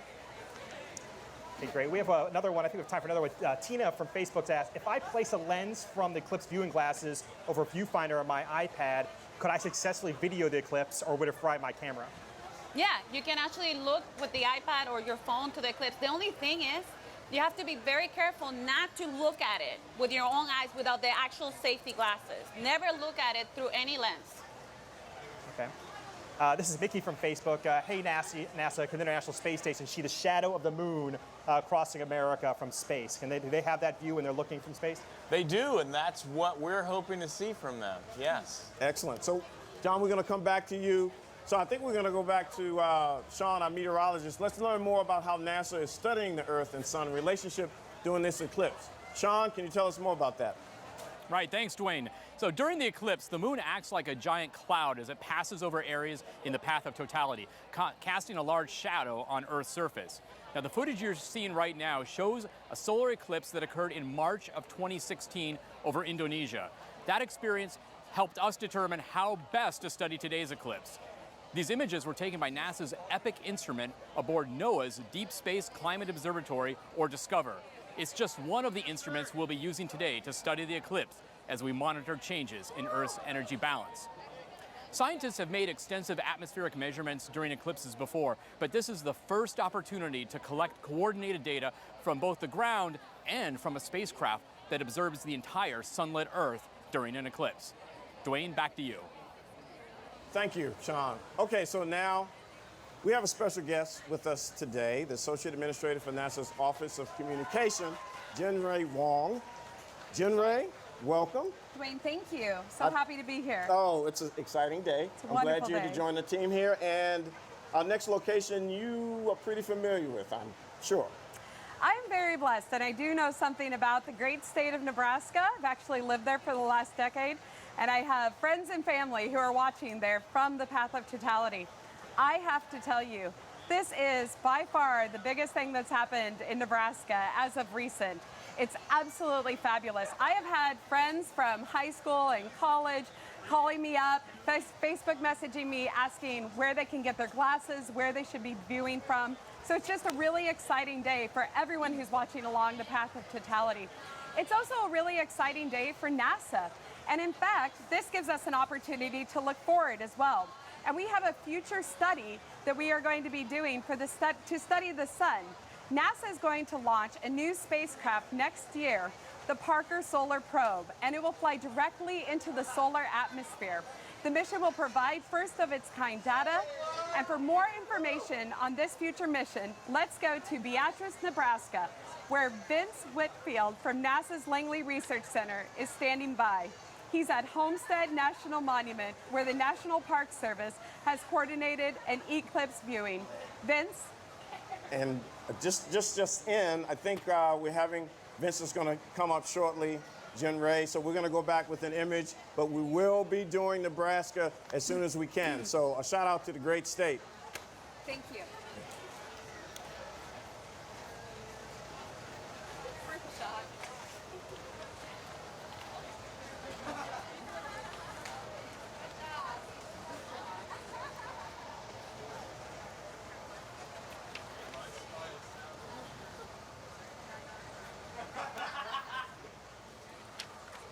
Okay, folks, Jody and Alex, this is a different view here. What are we seeing, Alex? Well, so we're looking at a different wavelength of visible light. It's called calcium K. So this is light that's produced by excited calcium.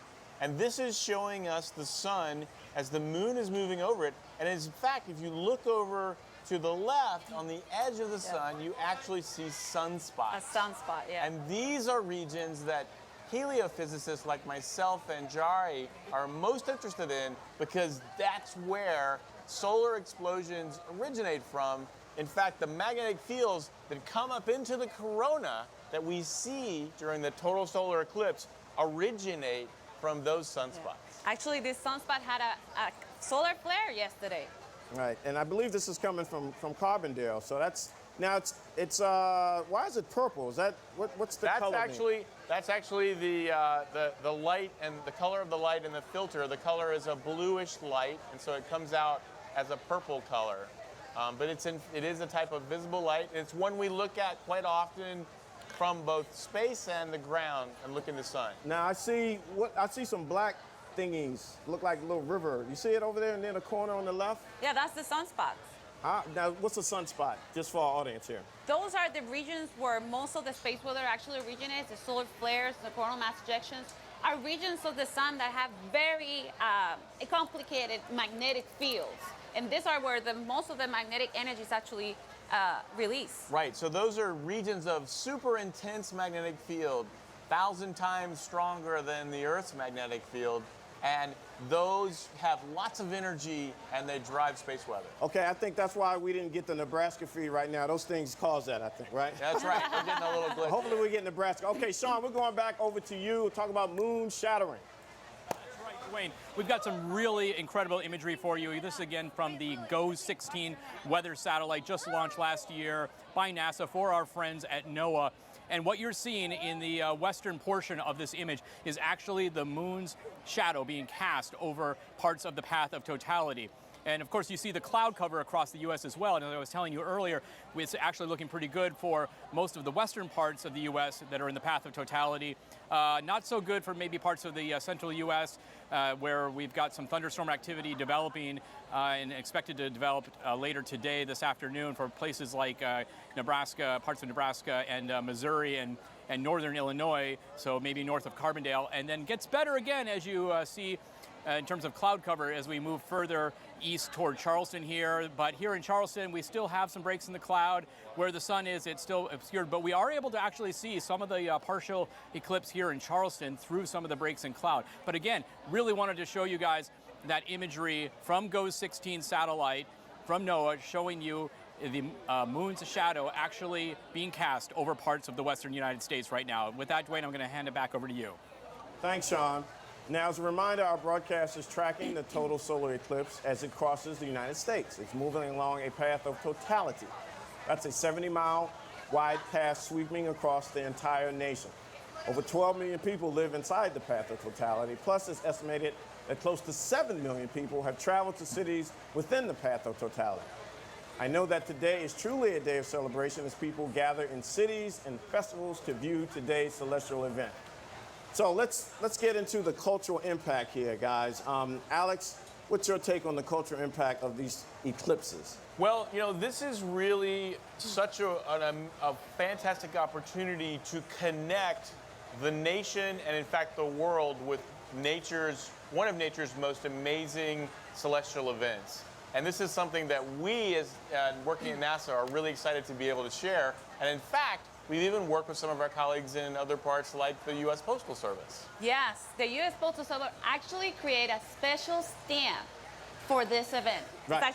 So what I want to do, let's talk about the stamp. Sure. But Ray tossed in Nebraska. The sunspots are gone. So let's go to Nebraska. Vince Whitfield, are you there? Hi, we're at the Homestead National Monument of America. This is a great location to watch the eclipse, and we've staked out a good spot here on the prairie. Even though the weather isn't cooperating, this is still an excellent event. We're also very prepared. Please make sure to use your protective glasses when viewing the eclipse wherever you are. You can cause serious damage to your eyes if you don't take precautions while watching. And there are a lot of people watching. As you can tell, The festivities, just like the eclipse, are in full swing. I'm joined by Chief Park Ranger Susan Cook. Hey Vince, how are you? Great, Susan. Thanks for joining me today. Please tell us about this amazing place and what's going on behind us. Well, we are at Homestead National Monument of America. We are a national park site dedicated to telling the story of homesteading. 30 states, 4 million people, 10% of the United States was homesteaded. The head of a household, anybody could own land as long as you could be a U.S. citizen. You got 160 acres. It's how we settled the West. We built our democracy, we built our economy, settling the West through this law. That is just so interesting. Now, I understand the Mayan calendar followed the solar eclipse calendar closely. Is that correct? It did. The ancient Mayan used several different calendars to organize their secular and spiritual lives. Many of these calendars had strong roots in the motions of celestial objects, especially the sun and the moon. And the Hub calendar is a solar calendar of 365 days, subdivided into 18 months of 20 days, plus 1 month of 5 days. Another calendar is a Tzolk'in made of 260 days, subdivided into 13 months of 20 days. This calendar also has a resonance with eclipses, which occur about every 173 days. Every 3 sequences of eclipses aligns every 2 cycles of the Tzolk'in. Who could keep track of that, frankly? It's just amazing. Now, as a Chief Park Ranger, I have to congratulate you. This is a fantastic venue. Tell us about some of the activities you have planned. Well, actually, right now you can feel it getting darker, but we have stage performances going on. We have many NASA scientists. You can learn about planetary defense, how do we defend our world. You have NASA scientists doing other things. We have Native Americans. We have a Mayan Calendar Sky program. We have folk music. We have all sorts of fiddle music. Lots going on. Lots of things, balloon launches. So there's things all around us. It's really exciting and a lot of fun. Got to say, the amount going on here, Susan, is incredible. Thank you so much. Thank you very much. Thanks for being here. Absolutely. And we're lucky enough to be joined by a real NASA scientist. Let me introduce you to Dr. Nikki Fox. Hi Vince, how are you today? Great, Nikki. Thanks for joining us. Nikki is a space weather expert and a mission project scientist on NASA's Parker Solar Probe program. Thanks so much for joining us, Nikki. Today is a great day for you. Tell us why. Well, today I'm really excited. This is my first ever solar eclipse, and it's the only chance that we can see the corona with our naked eye. And I'm particularly excited because I'm working on NASA's Parker Solar Probe mission, and we are going to fly into the corona. So if the clouds part here, you'll be able to see where our mission is flying. That's just incredible. Now, how close will you get to the sun? We will get to within 4 million miles, and I know that doesn't sound terribly close, but if I put the Earth and the sun apart on a football field, then we would be at the 4-yard line. That's just amazing. Now, for you watching at home, that's kind of like traveling from Washington, D.C. to Philadelphia in about 1 second. Just incredible speeds. Now, how can you be so close to the sun and not burn up? So we have a wonderful heat shield, but we also, the technology, it's been 60 years since this mission was first thought of, and it's only now that technology has caught up with our dreams. That's just amazing. Now, it looks like we're coming up to the moment of totality here on the prairie. What are some of the things we should be looking for? So if it clears, you should see a beautiful corona, and that it looks like a pearly, hazy crown around the sun. And in fact, it's called a corona because that's Latin for crown. And then as it's going beautifully dark here, it's becoming twilight. You hear everyone going crazy here. You should be able to start seeing stars, and we can actually see 4 planets. This time you should see Jupiter, Mercury, Mars, and Venus all in this night sky during the day. So it's just an amazing, amazing experience. And if you can't see the corona, I do have a map of it here. This is a 3D print that was done for me, and it looks exactly, it's a predict of what the corona looks like today. So if it's cloudy, here's your corona. Now, it looks like the moment of totality is upon us. Let's just let the guys at home have a few moments to take in the sights and sounds of the crowd as totality happens on the prairie. Oh, wow. And you can see the corona, and I may cry, but you can see the corona. So now you're seeing this wonderful hazy atmosphere. I don't need my glasses now, Vince, because we are in totality. Wow. And so this is the only time that it's safe to look. But right now you can see that hazy ring. That is the chromosphere. It is looking a little bit sort of reddish. And you just see there's those red wisps are little prominences that are coming away from the sun. Wow. Unfortunately, we can't quite see the stars yet because of the clouds. but my goodness, you can see the corona, and that is an absolutely incredible, incredible sight. Yeah, this is just magnificent. It really is. Everything's kind of, well, other than the people hooting and hollering here, everything else has gone quiet. The animals think it's nighttime. There's this amazing sort of twilight view all around us. And just look at that corona. That is incredible. Absolutely incredible. Yeah, that's amazing. Yep, and the moon is going to continue. We've got about 2 minutes, 35 seconds of this amazing view. And then here we come. Here comes the diamond ring. So it is glasses on again time. Glasses on. And here it comes. There's the diamond ring. And that is the most spectacular sight. That's amazing. That is just incredible. And of course the diamond ring you see because the moon is not a totally smooth sphere. And so you're seeing little spots of light peeping out between the craters on the moon. And my goodness, I'm sorry, I'm so excited. It's incredible. Yeah, it's hard to convey the excitement of the energy. There are 10,000 people on the prairie here at the Homestead National Monument of America, and the energy is just amazing. And they've been here, a lot of them have been here since 6 o'clock this morning, and the atmosphere has been incredible. Everybody is happy, and it has just been amazing. That's just amazing. Wow.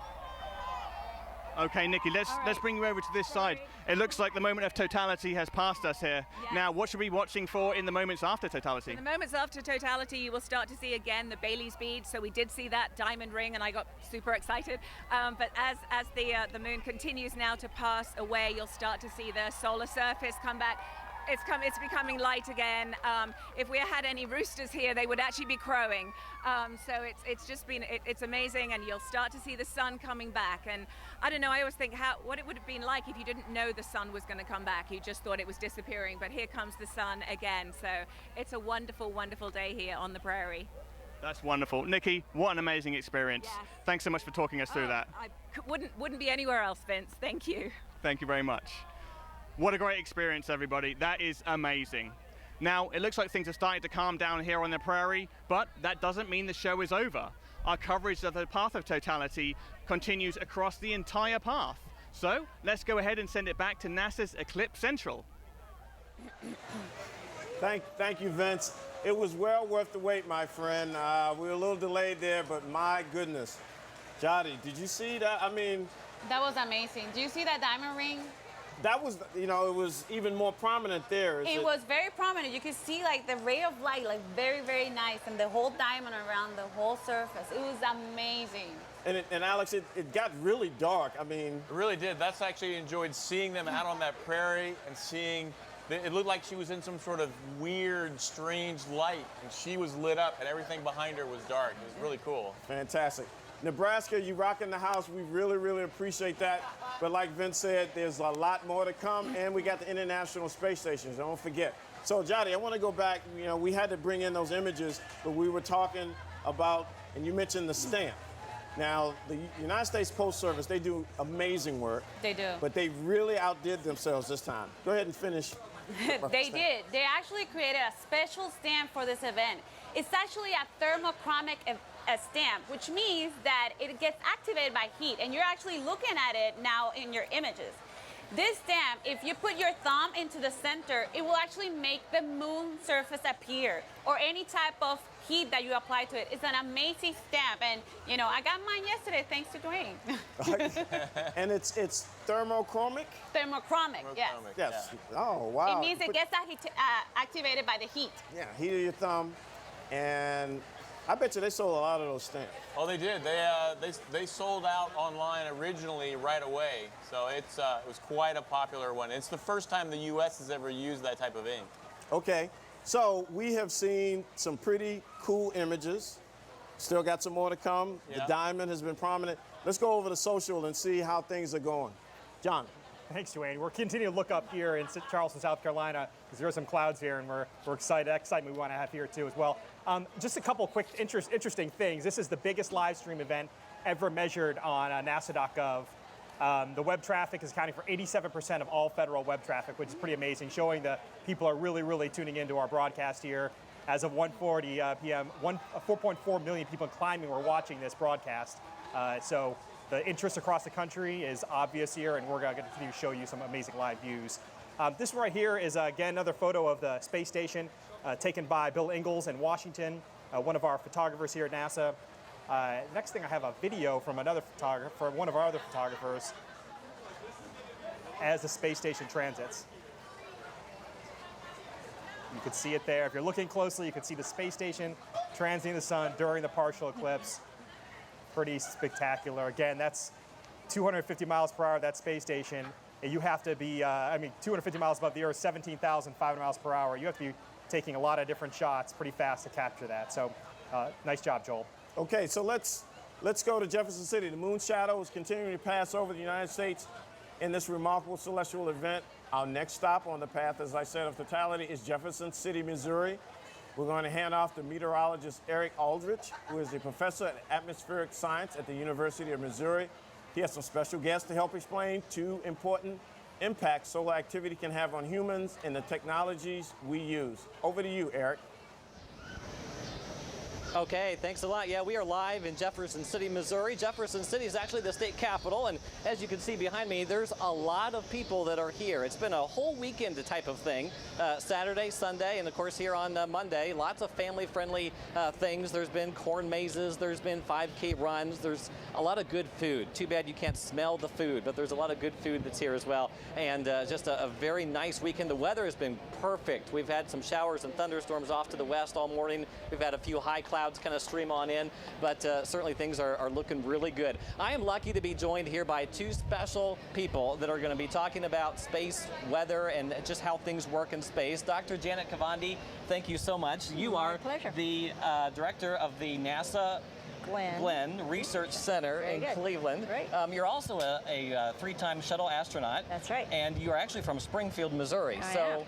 Welcome home. Thank you. It's great to be back. Well, great. Yep. So now, we've been talking a lot about safety, and obviously you don't want to look right up at the sun. Not without these. That's right. Right. And so we all have some, so that's good. But what about the astronauts that are up in space? Mm-hmm. What is there to help keep the astronauts safe from the solar radiation and so on and so forth? Well, for their eyes, we know that they know that certain windows they should not look out of because there's no protection. Other windows have protection on them that help shield their eyes, but also there's other kinds of radiation like protons that come from the sun, heavier particles that can cause damage to our cells, and we try to shield the astronauts as best we can because they're above the atmosphere. We're shielded here by the atmosphere quite a bit, but above that you don't have that natural shielding, so we have to do it with metal in the vehicle and then some water bags around the sleep station so that they can sleep surrounded by water, and that also helps absorb some of that radiation. Okay. Now, we also are kind of excited about space communications, and that's certainly another special research area.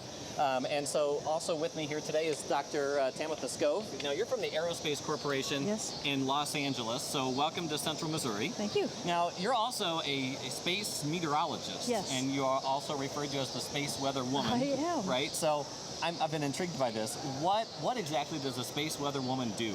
Well, most people don't realize that the sun actually has its own unique weather that comes from it. And those solar eruptions that come from the sun, they actually hit Earth and cause issues for us. So I actually do a weekly broadcast, weather predictions, just like you do, like a meteorologist, that talks about when these events hit Earth and the types of issues that they cause for things like communications, like GPS and other systems. Okay, now we're just about 15 seconds away, actually, I believe, from totality. Put our glasses on. So we're going to put our glasses on. You can hear the crowd cheering in the background, and it is getting dark. We're getting close to Bailey Beans. Here we go. We're almost at totality. And you can see here the we Bailey go. Beans. There's almost a diamond ring right there. And there we go. I think we're at totality. So now you can take your glasses off. That is amazing. This is an event. You can actually see the corona a little bit even through the clouds. That is incredible. Now, Dr. Kavandi, you've been in space. You've seen numerous sunrises and sunsets from the space shuttle. How does this event compare? Oh, this is completely different than anything I've seen before. I never saw an eclipse. I've seen a partial, but nothing like this. This is really unique and nothing like I saw in space. Space has its really cool visuals, but this is really amazing. And I'm starting to hear the crickets. They're starting to come on out. Obviously, the street lamps. This is just amazing. Now, I'm also looking up to try to find the Big Dipper and some of the other stars, some of the other planets. Not through the clouds, likely. Right. And I'm really mesmerized by this. This is a spectacular event. We've had several solar storms that have been launched, and some of them have been launched from the left side of the sun. So we're actually seeing a difference from what the corona looked like in our predictions to what it looks like now. And then on top of that, we have ham radio operators all over the state right now who are making contacts that they haven't been able to make because the upper atmosphere is just all turbulent right now, and it affects the communication signals. So we've got GPS operators and ham radio operators doing a ton of science, and it's just so overwhelming. This is amazing. Now, my team of atmospheric science researchers from the University of Missouri, they are actually sending up weather balloons here this afternoon to try to figure out, how the weather is changing at certain height levels. And actually, here's a map of the solar radiation throughout the state of Missouri, and you can kind of see how much solar radiation is hitting the surface of the Earth here in Missouri. Just interesting. This is amazing. It is. You can tell the crowd is just mesmerized. This is so cool. And you can even see the dips in the valleys, as you can see little areas of the sun where it's shining through more. Right, and those create the Bailey beads that we'll see as we get out of totality, which is coming up here pretty soon. Right. Not quite yet, though. Yeah, I think we come out of totality at 1:15:35 local time, and so we just have a few more seconds of that. Absolutely an amazing event. And again, we're so lucky that some of these high clouds were able to kind of fall apart a little bit so we could experience this. For us, yes. And I can't believe we can actually see the corona through the clouds. Great. Okay, Yeah. that's the air horn. We're coming out of totality. We're going to have to end up... So we need to put our safety in just glasses back on. There we go. Put your Bailey beads. There we go. We got to put the glasses back on. Oh my goodness. So as you can see, we're coming out of totality here in Jefferson City, Missouri. Ladies, thank you so much for experiencing this with me. Thank you. Quite an experience. Thank yes, you very it was. much. Thank you.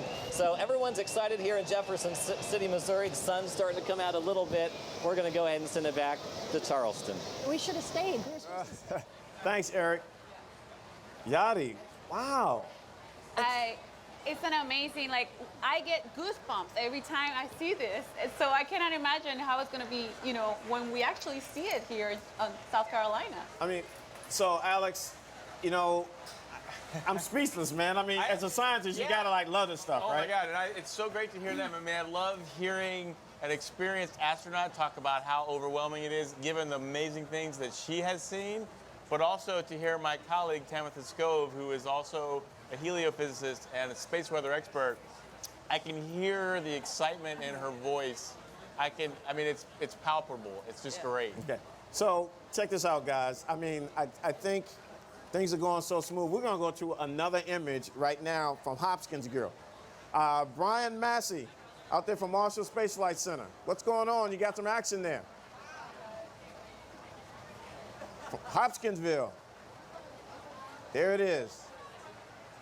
That's beautiful. They're getting close. Now, it's yellow. Is that, we had purple, does that mean something there? Well, the previous one we saw that was purple was calcium K. It was a blue kind of light. This is actually more of a white light, continuous. Yeah. But the thing to remember is sometimes the different filters you use will change the color just a little bit. But what we're seeing here is really more visible, broader spectrum white light. Okay. White light. Let me, John, you gotta have some cool stuff on social media. This is a good question, guys. Mark from Facebook's asking, and this is what really applies right now. When observing the moon at night, I see it proceed from eastern to western horizon, much like the sun does. How come the solar eclipse is traveling from west to east across the U.S.? Well, again, that's because when we're looking at the moonrise, that's actually because of our location on the Earth and the fact that the Earth is rotating from west to east, the same reason that the sun rises in the east and sets in the west. But the moon itself is moving in the same direction the Earth is rotating, and it's casting that shadow down on the Earth, and that is moving in the direction that both the moon is orbiting and the Earth is rotating. So from west to east. Okay, so the total eclipse has now passed over half the country. It's currently over Illinois, and I think we're going to have some views coming up shortly. But what I really want to do here, guys, is this has been really incredible. I want to give a shout out to the College of Charleston. Make some noise.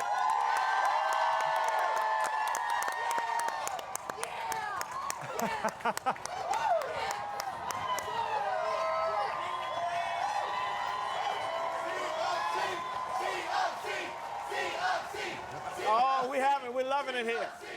So now we've got live video coming to us from Hopkinsville, Kentucky. It's a small town that's known for southern hospitality, like Charleston, and it's also a prime spot for viewing this total solar eclipse. Hopkinsville is the city with the longest duration of the total solar eclipse, for a total of 2 minutes and 40 seconds of totality. NASA's Marshall Space Flight Center, Brian Massey, I'm so excited. What you got, man? Dwayne, we're just as excited as you are. We are here in Eclipseville. Say hello, everybody. Oh, we're having a great time. I'm surrounded by 1,000 of my best friends. We're getting ready. It's starting to get a little darker already. We're also joined here by NASA Marshall planetary scientist Renee Weber. Renee, thanks for joining us. Thanks. It's really great to be here. I just want to say thank you to the city of Hopkinsville for having us out on this beautiful farm in Kentucky, and we're just all really excited. Yeah, definitely. It's a lot of fun. The light's starting to fade, and the excitement's getting bigger. We are at the point of greatest eclipse here at Hopkinsville. Renee, tell us a little bit, what's the significance of that? Well, the point of greatest eclipse is actually a point in time when the axis of the moon's shadow is pointed most directly towards the center of the Earth. Great. So we are at the point on the surface of the Earth where that time occurs. Exactly. The shadow will actually be more circular here than anywhere else in the country, correct? That's right. And it's getting really dim, and we are just so close. It's incredible. Yeah, this is amazing. We can't wait to break out in the darkness. We've got our glasses out. We've been looking up at it. You can see now on the screen our live telescope view, and this is just amazing. Everybody is really enjoying it. We've got people from all over Kentucky, people from all over the world have joined us here, as this is Eclipseville, USA, and we are just a few minutes away from total totality. But before we get to that point, Renee, tell us, you're a planetary scientist and you specialize in the moon, a lunar scientist. How does the eclipse really speak to what you do? Well, it is pretty cool to look up there, and when you're seeing that sun get dimmer and dimmer, it's because the moon is up there. Right. And I like to tell everyone that you're really looking at the moon when you're watching a solar eclipse, and it's just getting dim, and it's starting to get a lot cooler too. Yeah, it's incredible. Crazy. This is my first solar eclipse. Renee, have you ever experienced one? This is my first total eclipse too. I've seen partial eclipses, but I've never had a chance to see totality before, and I'm just so excited. It's amazing. The light is starting to fade as the moon steps in front of the sun here, and it's already just a really eerie feeling here, getting dark in the middle of the day. But we're really excited about it, and we're just a few seconds away. I've lost my counter, but I'm going to look back at the sun while I still have the opportunity. Wow, that is absolutely amazing. We're down to just a thin sliver of the sun. Renee, what do you think about this? I can't believe it. It looks incredible, and it really is starting to get dim, and nobody even needs their sunglasses, just your eclipse glasses, and you can see that beautiful crescent sun. Wow, this is absolutely amazing. We're just really looking forward to that for a chance. We got no clouds here in the sky, and you can see some airplanes up there, but that sun is just getting smaller and smaller. Yeah, it's definitely a Hopkinsville, Kentucky Chamber of Commerce sponsored day here in Eclipseville. There's not a cloud in the sky, and it's amazing how it's gotten so much cooler here since the sun started covering up started being covered. Yeah, it's nice to have a break from that hot southern sun. Yeah, definitely. We've been sweating it out a couple days here in Hopkinsville getting ready for this. We're getting really close now. So what exactly are we looking at here, Renee? Well, we're just about close to 100%. It's just getting smaller and smaller, and it's getting dimmer and dimmer, and hopefully soon we'll have a chance to see those Bailey's beads and that diamond ring. Right. That's when you can actually see the light shining through the moon's valleys. And the moon's not a perfectly smooth sphere. It's got that rugged surface, and you can see those sun rays shining through those mountains and valleys and craters. Wow. It's looking like we're about 1 minute out now, and it's just getting smaller and smaller. Wow, this is amazing. The crowd's getting really excited too. Hey guys, who back there is excited for the solar eclipse?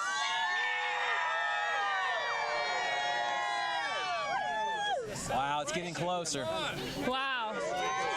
It's just getting really close to nighttime. It's incredible. It's like very dim.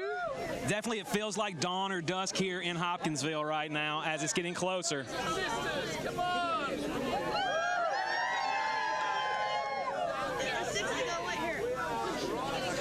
And you can see on our feed, there's that tiny, tiny little sliver left to go.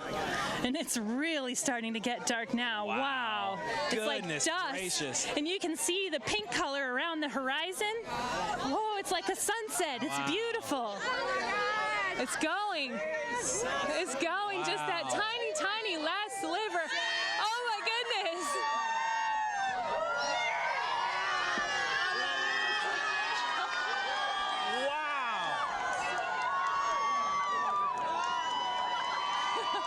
And we are in total solar eclipse, and this is absolutely breathtaking. Yeah, you can see the corona, that beautiful white wispy crown coming out from the sun in all directions. And we can see airplanes, and I think I see Jupiter in the sky over there. I think I can see Jupiter. Wow. And I see other planets too, and stars. I can only imagine in ancient times what this must have been like. I know. Out of nowhere. I am covered in head to toe in goosebumps. A complete chill. I know, has come I over am my too. body. I just can't believe we finally got a chance to see it. I mean, it's one thing to read about it, but it's another thing when you get to see it yourself with your own eyes. Guys, we're going to take a break here just a second. We're going to step back and fully enjoy this and hope you enjoy our feed on the telescope.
in Eclipseville. It has definitely lived up to And now its we're name. getting that diamond Here we ring go. on the We've way got it out. coming back. The moon is stepping aside And from the now sun. It is getting totality's over. brighter. Totality has finished here at Hopkinsville. Wow, that was absolutely amazing, Renee. Can you even try to put it in words? I can. I mean, I just have goosebumps all over my body. Wow, this is amazing. We can see the birds flying around in the we can distance. see the sun starting to come out and it's getting bright again. This is amazing. It's really a once-in-a-lifetime opportunity Yeah, until the next definitely. eclipse Yeah, that we'll exactly. have only 6 years away. We get to see it again. Wow, we'll be there. Yeah. We will be making Without our a way. doubt. I think I'm hooked. I'm an addict. We have sat in meetings preparing for this for the last 2 or 3 months, and now that it's actually here, it's completely 100% lived up to its billing, and I can't imagine, I can't believe what just happened. It was just amazing. We were so worried about the weather and the, Right, and the yeah. broadcast and making sure our telescope was set up and everything went smooth, and we just had a blast. Wow, this has been absolutely amazing. Folks, we have really enjoyed it. It's been a great time here at Hopkinsville, here at Eclipseville, USA. Now time for us to send it back to Clarksville, Tennessee, where our good friend Chris Blair is standing by for their reaction to the eclipse. Chris?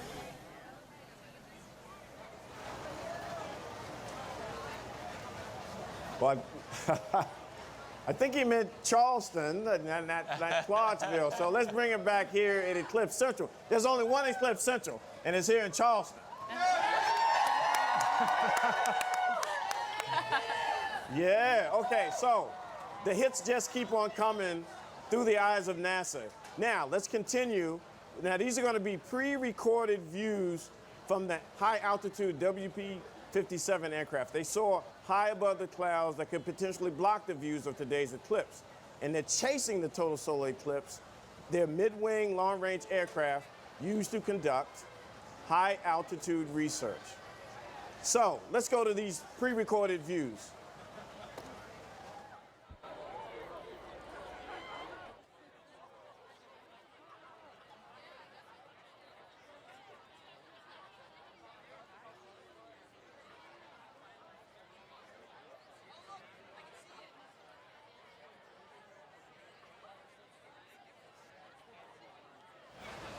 Yeah. Yeah. Okay. Yeah. What are we seeing here, Alex? So right now we're looking at these specially fitted cameras. They're on the nose cone of the WB-57, and these are designed to look at the corona, and they're also designed to look at Mercury. They're taking thousands of images every minute and processing this data to give us an extended view, because up there at 50,000 feet, it's 20 to 30 times darker than it is here on the Earth, because there's a lot less scattered light. So this is a really unique opportunity. As those two planes fly in tandem, they give us about 8 or more minutes of a view of the corona.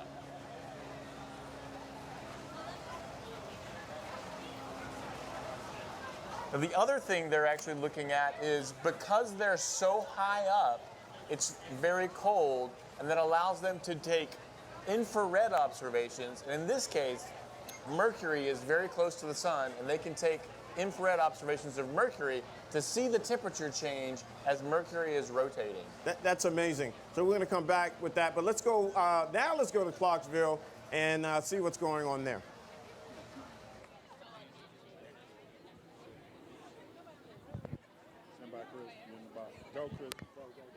All right, thanks and welcome back. We're excited to highlight some of the student science and the STEM aspect of this solar eclipse. We have several students joining us right now. Would you please tell our audience your name and what school you go to?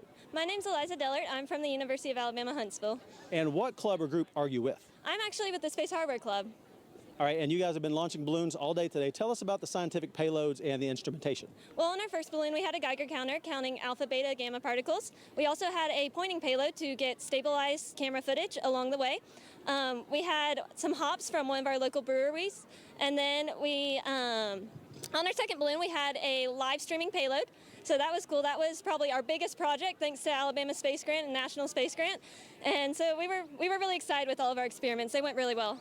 Excellent. Well, we're glad you came here to do this. We appreciate it. I appreciate it. Thank you. And so that's University of Alabama in Huntsville. And so we also have another student joining us from the Space Camp, U.S. Space and Rocket Center in Huntsville, Alabama. Tell our audience, please, your name, and I just said who you're with. So tell us your name, please. I'm Stephanie Bonifield. I'm from Pittsburgh, Pennsylvania.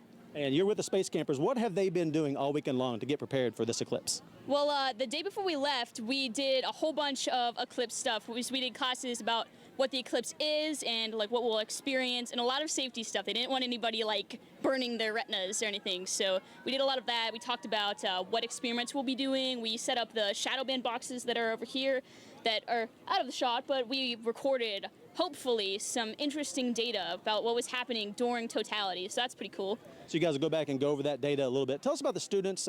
Where are they from? It's not just students from Alabama. No, yeah, we have students from all over the country and even all over the world. We have students just in my team who are from like Spain. We've got someone from Norway, all over the world. It's crazy. There's a girl in another group who's from Mexico and a boy from Mexico, and they were like talking to each other in in Spanish the other day, and that was really neat, just meeting other people from other cultures. So you really get a neat experience at camp. Absolutely. Education is global. And so lastly with you, give us your first reaction to viewing the solar eclipse.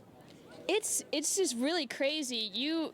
It is daylight here, and it was daylight before, and then the eclipse kind of comes in slow, and it's just like a glowing ring in the sky. It's incredible. It's so hard to explain. And then the lighting, it's not like dark like at night. It's like this kind of almost eerie sort of ambient lighting, and there's a sunset everywhere. And then after totality, like right after, it was like somebody turned daylight back on. The moon just moves away and it's light again. It's really awesome. No, absolutely. It's exactly what happened. So thanks. We appreciate your time. Yeah. Thanks a lot.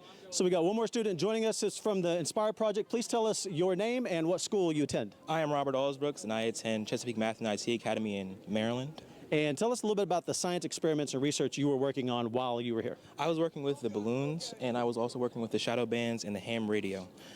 All right, and how about your first reaction to the solar eclipse? It was just amazing. When I saw the sun go away, and it almost went pitch black, and I just looked up, and there was just a ring around the sun, and it was amazing. That's all I have to say. I appreciate it. Thanks a lot. Thank you. On behalf of everyone here at Austin Peay State University and NASA's Marshall Space Flight Center, thanks for letting us be a small part of this wonderful event. Right now, let's go back live for continuing coverage of this eclipse from Charleston. Thank you, thank you. We are having a great time here at the College of Charleston, but we've got more images coming here and the International Space Station later. Let's get some images coming in from the Great Smoky Mountains, one of the largest national parks east of Rocky Mountain.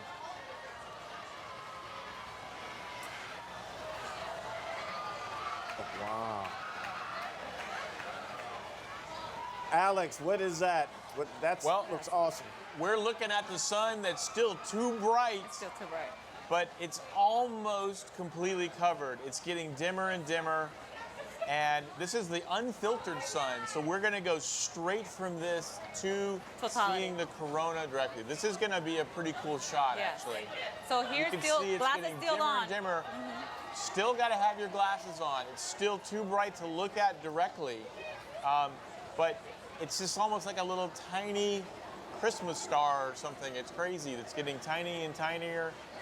Now, why was it in the shape of a star? That's the first one I've seen. That's oh, there it is. I can see the corona. Oh, okay. That's because the camera itself didn't have a filter on it, and it was too difficult to see. But we can see the corona. There's now a little black dot, and you can see the corona around it, and that's actually the closest to what we're going to see when we look at it with our own eyes when we view it here. John, let's go to social, man. They got to be buzzing on the conversation here.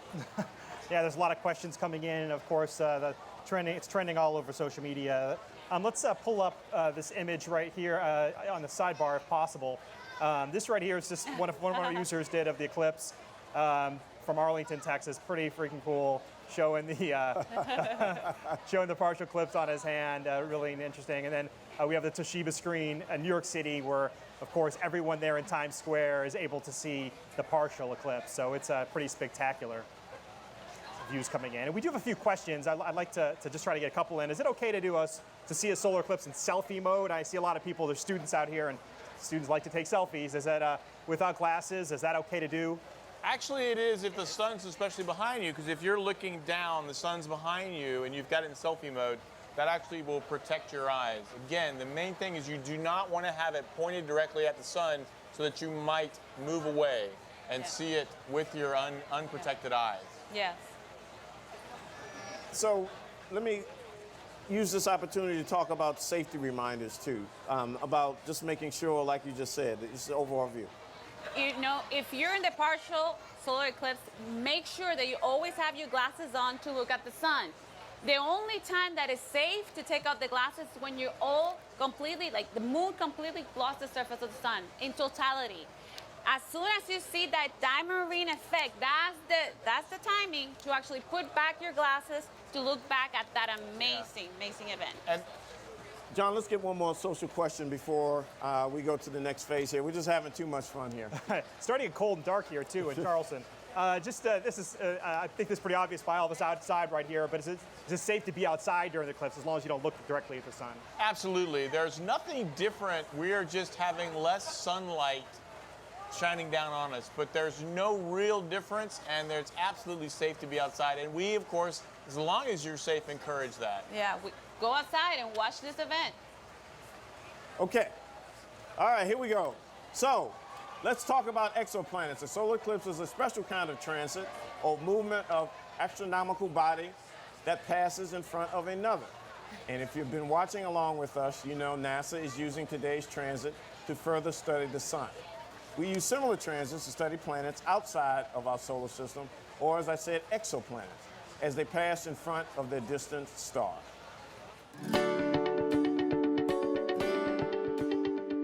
While a total solar eclipse is a rare opportunity to learn more about our sun, NASA's Kepler mission has been studying distant stars for an eclipse-like event called a planetary transit. Using a space-based telescope, scientists from Ames Research Center have been measuring the changes in the brightness of stars as their planets orbit or transit in front of them. Kepler has confirmed more than 2,500 exoplanets, or planets beyond our solar system. Many of these are similar to Earth in size and distance from their sun. Studies using Kepler data have revealed a vast range of planet types and sizes, and future discoveries could help enable the search for life in the galaxy. Another major effort at NASA Ames to use eclipses to study stars in deep space is called SOFIA, or the Stratospheric Observatory for Infrared Astronomy. SOFIA is a modified Boeing 747 SP aircraft that makes celestial observations in the infrared part of the electromagnetic spectrum. Flying up to 45,000 feet, SOFIA operates above 99% of the Earth's water vapor that absorbs most of the infrared light from space. One example of SOFIA's unique qualities as an airborne observatory occurred when researchers recorded infrared imagery of Pluto as it eclipsed a distant star. What we learn from missions like Kepler and SOFIA could help us to better understand the mysteries of our sun, our galaxy, and our place within it.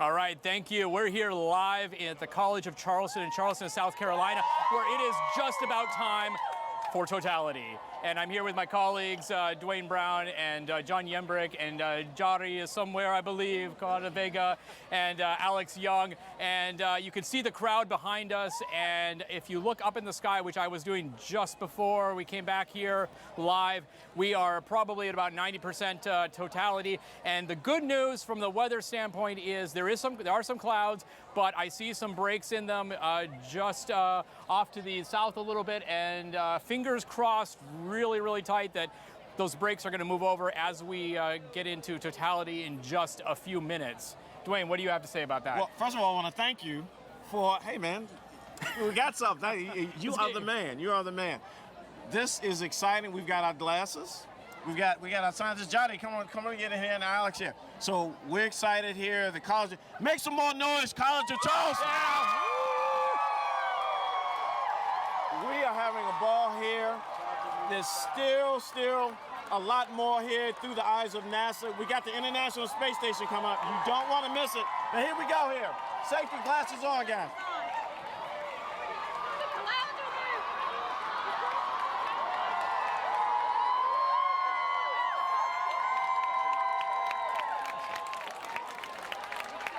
Let's get in there, yeah, but we still got maybe a few more minutes to go till totality, but you can see, look at that, you can see that, yeah. Wow. Johnny, you know, even with the clouds, we can still see it. It's pretty good, right?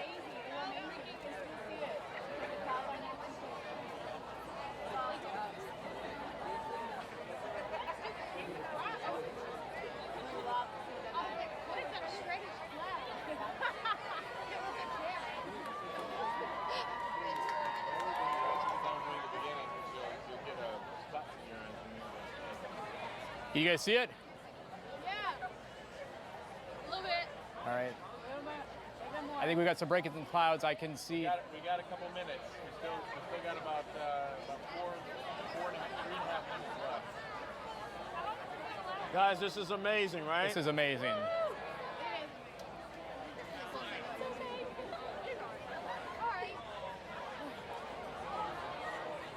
Through the eyes of NASA.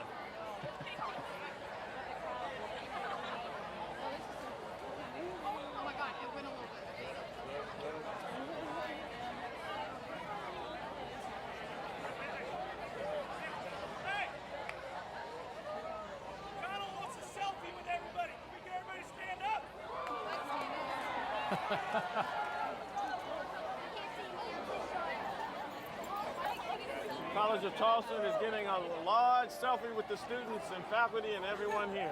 2.5 minutes left. 2.5 minutes.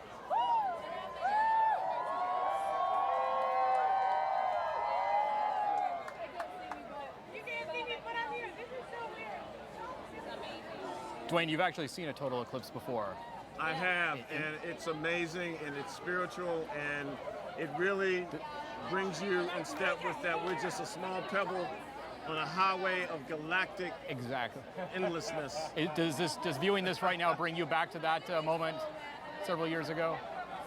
It's a little different because I'm here on American soil with you guys here, but it's still breathtaking. Amazing.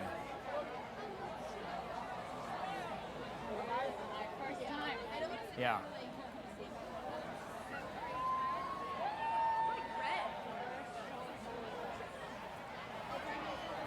You know, Sean, haven't seen it in Africa and here in the U.S. Doesn't get any better than that, my friend. No. Here we go, almost. Here we go, it's coming.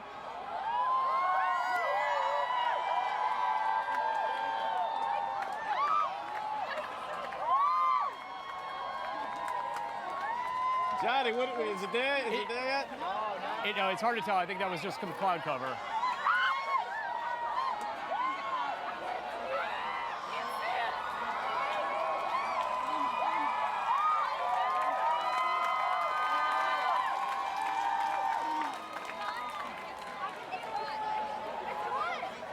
Getting dark.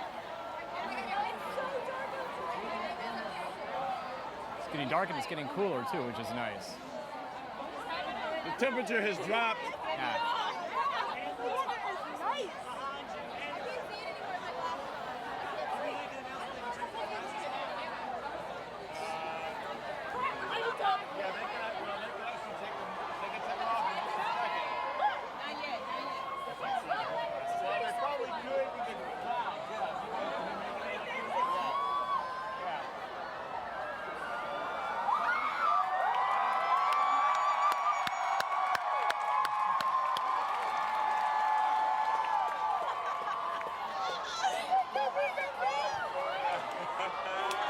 We're still. I don't think we're quite there yet.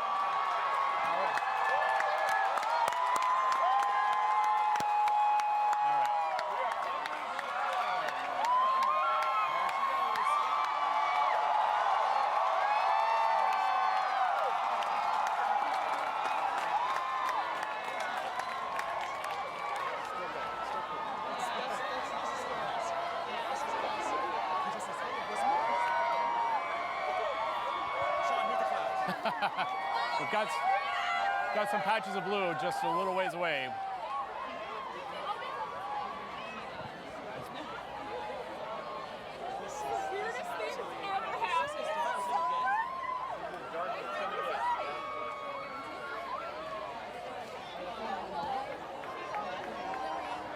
Still just an amazing experience. I have goosebumps. Like, this is...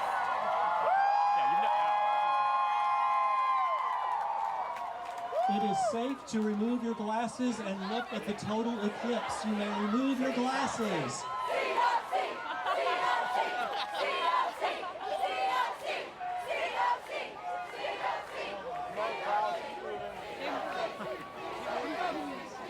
We've got a minute and a half, right? Yes. Totality. A minute and a half of totality. So we have. Once again, it is safe to remove your glasses and look at the total eclipse.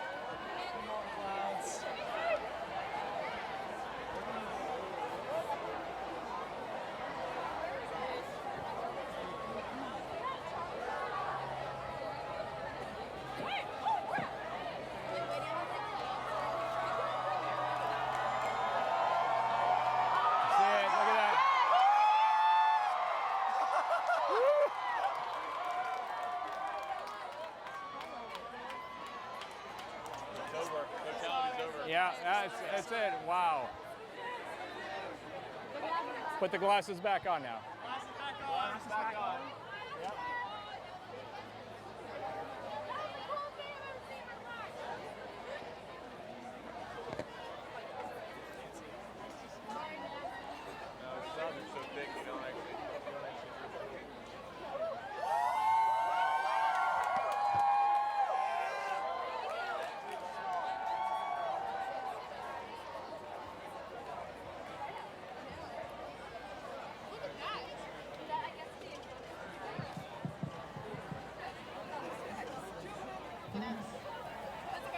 Please replace your glasses. You need to put your glasses back on to view the sun now. Please replace your glasses. You must be wearing your glasses to look at the sun.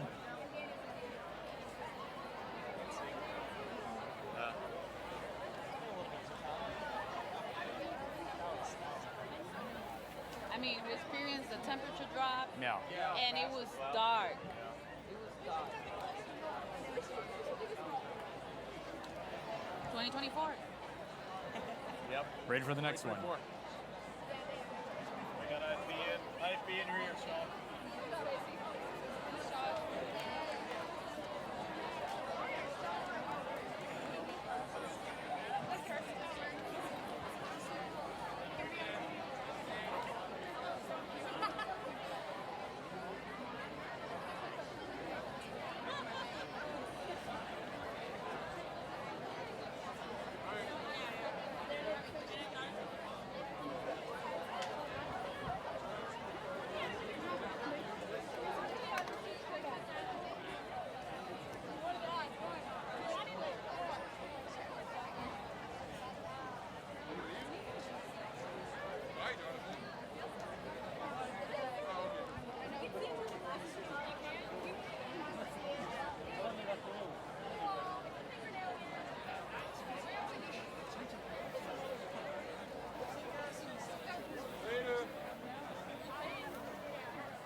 Okay, Sean, this is your first, right? This is my first, but certainly not my last. How did it feel? Amazing. You said it yourself, Dwayne. This is amazing. That's the only word to really describe it. You know, even though we had the clouds, it was just an incredible experience. We got to experience the darkness. We got to experience the temperature drop. We got to see it in, you know, kind of moving in and out between the clouds.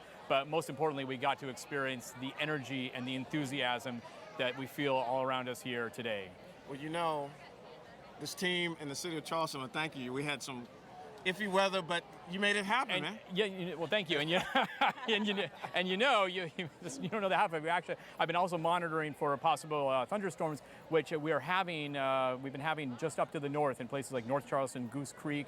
Luckily, because of a sea breeze pushing the moisture that's been bringing, allowing these clouds to develop, moisture coming in from the Atlantic, that sea breeze has been pushing those thunderstorms inland a little bit. So even though we still have some cloud cover here, we have been very lucky not to have any rain or thunderstorms like we had yesterday at this time. You are really a true meteorologist, my friend. Johnny! Hey, Johnny! Okay, space weather expert extraordinaire. How was it? It was amazing. Like Sean said, even though that we couldn't see it, you know, consider the solar corona, which, you know, is what I really, really wanted to see. We experienced, you know, the darkness and the change in temperature, and also, I mean, the energy of the students. You know, we even started hugging up because we were like so excited. I mean, it has been an amazing experience. So the next one, you know, 2024. Hey, Alex. You gotta feel good, man. This was fantastic, and it was also a big tease for the next one, because man, I want to do this again. I could feel that shadow overhead. I could see the light and the horizon all the way around, feeling the change in the temperatures, even seeing the clouds themselves moving differently as that shadow hit overhead. It was fantastic. It was palpable, man. I could just feel the energy around here, and I want more of this. Well, let's hear what the country and all of this in Charleston. Let's go to social media. Over to you, John. Yeah, the reactions across the entire nation have been huge. You know, we have, actually, if you're watching at home, some of our streams actually went down only because the fact that, you know, there was just so much traffic on it. Of course, we were broadcasting this all over the country. I want to show up on our some of our graphics here, some really cool things, photos that we have here, some crescent-shaped shadows in Seattle, Washington, taken by Logan Johnson. This is a pretty interesting image, as you haven't really seen anywhere else. The next one here is a totality view from Idaho Falls. This is David Cantillo. Just some spectacular images coming in from all over. You know, people are sending us stuff using the various hashtags out there. Eclipse 2017, which is our hashtag, Solar Eclipse 2017, which is trending on Twitter and other places. And of course, we're reading a lot of this stuff coming in too. We're seeing and reading your reactions. Some of it is just really shows the amount of how it really impacts people.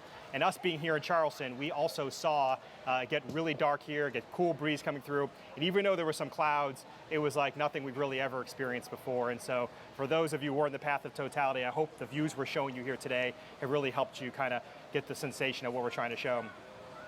And here's this last one here is a 99.5 near totality nerds here in Boise, Idaho, checking it out. One of our photos there.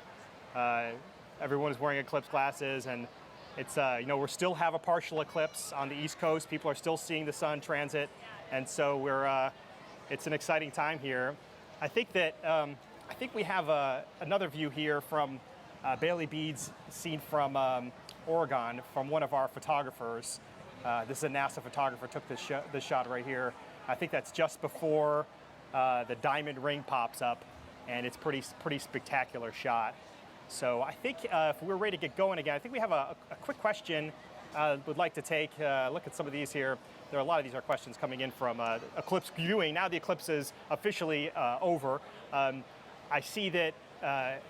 What were your reactions as you were watching it? I know we were out there and stuff, but now that it's over, what's the sensation that having the totality behind you? It was amazing. I got goosebumps. This is my first total solar eclipse. I actually remember watching, you know, a partial solar eclipse back at home in Puerto Rico, and I mean, was amazing. You know, like I said, the darkness that was around us. It was amazing being, you know, knowing that it's day. I was just sort of amazed by the kind of rush of how quickly it all of a sudden happened. The darkness, and then I could just feel it all around me. It was really, really powerful. Well, I'm glad it's really cool. Yeah, I'm definitely glad it's cooled down. Yeah, it's cool because it was hot. It was hot. It was very hot. But the weather, I mean, it's amazing. And as we said earlier in the show, and when we watch it, this is my second one, but sharing it with you guys, I mean, this is very, very cool and memorable. And 7 years is another one? Is that right? 7 years in the U.S., but we've got one in 2019 in South America. In Argentina. So we'll start making reservations already. So this is certainly one for the history books. But we're not done yet. The solar eclipse is traveling over the Atlantic Ocean. So Alex, let me turn to you. How far is it going to go out to the ocean? It's got another 3,700 miles roughly to travel. It's going to end just off the coast of Africa near Sierra Leone, in that area. But that's also where night begins, day ends and night begins. So we got a ways to go. There's still some more left. And maybe if you're out on a ship, you're going to get to see some more of it too. Yeah, we have the Coast Guard 5 miles from Charleston. Oh, well, that sounds pretty good. Well, you know what? I've been talking about this. If you just tuned in, this is NASA Television through the eyes of NASA. We have been bringing you unique images, reaction from all over the country. But now in 30 minutes, we'll be bringing you a view from one place no one else can go, the International Space Station. We'll check in with the astronauts aboard to see how they experience the eclipse from space. Here in Charleston, we will continue to see a partial solar eclipse for about 90 minutes or so. And remember to continue to use safe wearing, viewing, glasses, methods, and everything in between. Safety, safety, safety. Now we're going to my colleague, Karen Fox. Hey, Karen, who's out in the field getting more reaction. There she is. We have been having a ball out here on the quad at the College of Charleston. Everybody had a great time today. We're going to ask a few questions from the people who were here. Why don't you step over here, young man? Tell me your name. My name is Josh Petro. And what year are you? I'm actually a second year here. So did you come to Charleston College, the College of Charleston, just to see this eclipse? Like, is that why you chose to matriculate here? Oh, absolutely. No, to be honest, I love this school, and the eclipse, I've been studying the sky since I was probably 9. Since I could read, I'd take out astronomy books. So this is just once in a lifetime, honestly. It's amazing. So tell me about it. What did you experience when you watched the eclipse? What did it feel like for you? It was just like, wow, this is what you read in books. This is the kind of thing that you think, wow, if that happened to me, I don't even know what I'd do. And it happened. It's fantastic here. So I have one more question. You said you've been studying space since you were young. What are you majoring in now? Are you studying science? Actually, the plan was to do a double major of astronomy and physics, and hopefully maybe do some of that work myself one day. Awesome. Come work with NASA. We'll look for you. Thank you so much. Thank you very much. All right. Let's find somebody else. You want to come on up? Come on over. Sure. Tell me your name. Oh, my name is Amanda Anium. I'm a rising junior in the Honors College at CFC. I'm sorry, no, you didn't ask that, but. But I was going to. That was exactly what I was going to ask. You're like a mind reader. Do you know what my next question's going to be? How was my experience? It was amazing. I felt a total unity with the world. I did. That is fantastic. So I have a question. What are you going to do with your eclipse glasses now? I think maybe as a souvenir for my grandchildren. I think that's what I would do with my glasses. You're going to be like, let me tell you, kids, this is where I was on August 21st, 2017. Yeah, exactly. Yeah, she summed it up pretty well. Fantastic. Thank you so much. We are going to go back to Dwayne Brown, and we'll be back later with more conversations from the college. Thanks, Karen. It's always good to see the young and those. I see some inspiring scientists out there. Now, let's take a look at the highlights from today's events, and when we return, we'll learn more about how the astronauts viewed today's eclipse.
Okay, through the eyes of NASA, only here are we bringing you the International Space Station live. It's traveling at 17,500 miles per hour as it orbits Earth. Now, from NASA's Johnson Space Center, we have Rob Navius in Mission Control. Rob, over to you.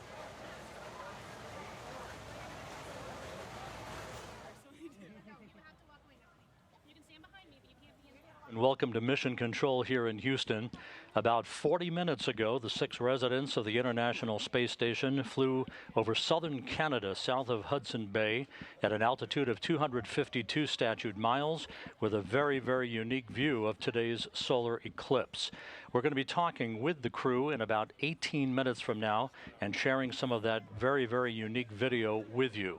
It was spectacular, I must tell you, and digital still imagery that Randy Bresnik has captured throughout the course of the first 2 of 3 passes the station is making over the eclipse throughout the course of the day today. That has already been posted on social media and will continue to be posted as the day wears on. But we're looking very much forward to talking to the crew and getting their impressions and thoughts as they passed over the eclipse just about 40 minutes or so ago. So we'll be back to you in just a few minutes with the crew of Expedition 52 aboard the International Space Station. For now, back to you in Charleston, Dwayne. Thank you, Rob. And coming up later in the show, we'll have another unique eclipse view from space. We'll have imagery from NASA's Solar Dynamics Observatory. It's also about to see an eclipse. So, SDO, Solar Dynamics Observatory. Alex, tell us a little bit about SDO. Well, SDO is one of NASA's heliophysics fleet. It gives us an unprecedented view of the sun. Incredible detail, incredible time and spatial resolution. It shows us 10 different wavelengths of light at the same time, showing us in mostly extreme ultraviolet light the sun's outer atmosphere, corona and chromosphere, where we can see all of the dynamic phenomena that's happening. It is putting down almost 2 terabytes of data a day, giving us these unbelievable views of solar eruptions, solar prominences, solar flares, and all of the activity in the sun that drives space weather, what Yari spends her days studying. I mean, it's just an amazing mission because it lets you see in so much higher resolution the images from the sun that you can actually understand the origins of space weather and those solar flares, the corona's mass ejections. I mean, put it in perspective, it's like downloading more than 1 million pictures a day. That's how much data.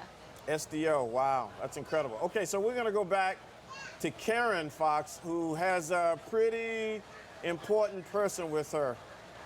Karen. All right. Hello, we are back, and I have Mike Massimino with me, a former NASA astronaut who was on the Space Shuttle twice. Hello, Mike. Hello, Karen. Hello, everyone out there on NASA television. It's good to be back on NASA TV. We are so glad to have you here. Now tell me, was this your first eclipse? Yes, this was my first eclipse. I think there's one that passed by my neighborhood in New York on Long Island when I was a kid, because they were telling us not to look up the sky and be careful and all that. That was like 9, I think, when that was a long time ago. So this is definitely the first total eclipse I've been a part of, and yeah, we'll see. We'll see when I can get to the next one. This was pretty cool, though. I'm glad I got to be here for this one. Tell me a little bit about it. What was your experience? Did it live up to what you were expecting?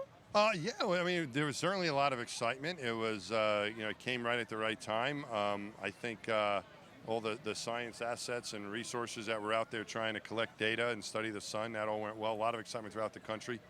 A little bit too much cloud coverage here, though, in South Carolina.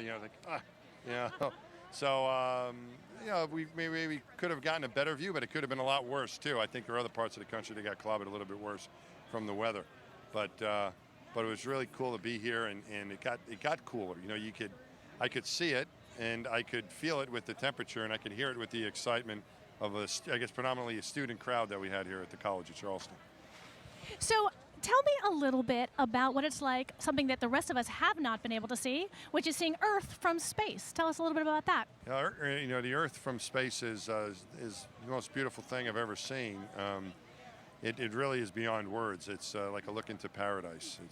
It's just a beautiful planet. We're very lucky to be here. And I used to always count like the lucky things that we had here. We have an atmosphere that keeps us alive, and we have water that keeps us alive here on our planet, and we have a magnetic field that keeps us protected from solar radiation.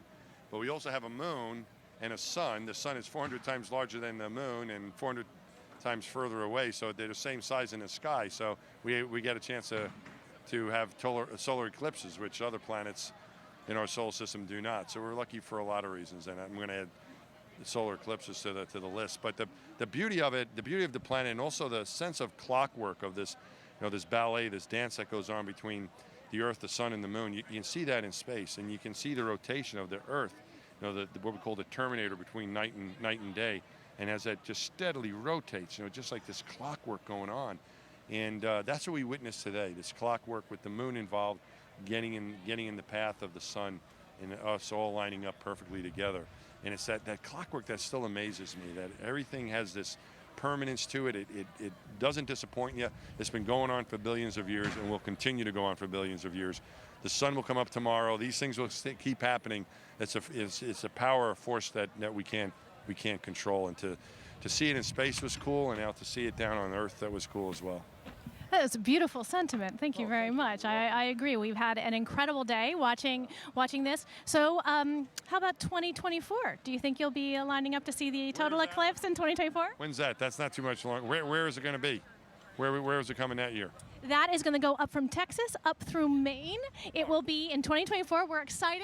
So not coast to coast, but yes, that'll be good. I'll go. And back to Dwayne Brown. Thank you. Hey, thanks, Karen. It's good to see Mass too. Now that the entire United States has experienced today's solar eclipse, let's go to social to see what people are saying, and they're saying a lot, I'm sure, right, John? Yeah, thanks, Dwayne. Yeah, we just captured a few reactions and want to show those to you here with some graphics. This person right here is loving NASA's game day today. He's giving some shout out to us here on the broadcast, which is really quite nice. This is another one of our Twitter users from Nashville. Just some awesome photos taken by users across the internet. If you use the trending hashtags out there, you'll see, and I've been looking on here on my computer, just some amazing photos taken from the public. Some amateur photographers, really looks like legit stuff all over the internet. Here's another one of our users. He wrote, "This was the pic of the eclipse I took through glasses. A second one I've seen in my lifetime, awesome." Here's another one. I'd like to thank the clouds for letting me look at the eclipse. It was so cool. We are not thanking the clouds here in Charleston, South Carolina, but we did get to, it's really, you could see it with bright, the sun was bright enough, you could see the partial eclipse with glasses through the clouds. It's just totality was a little bit of an issue.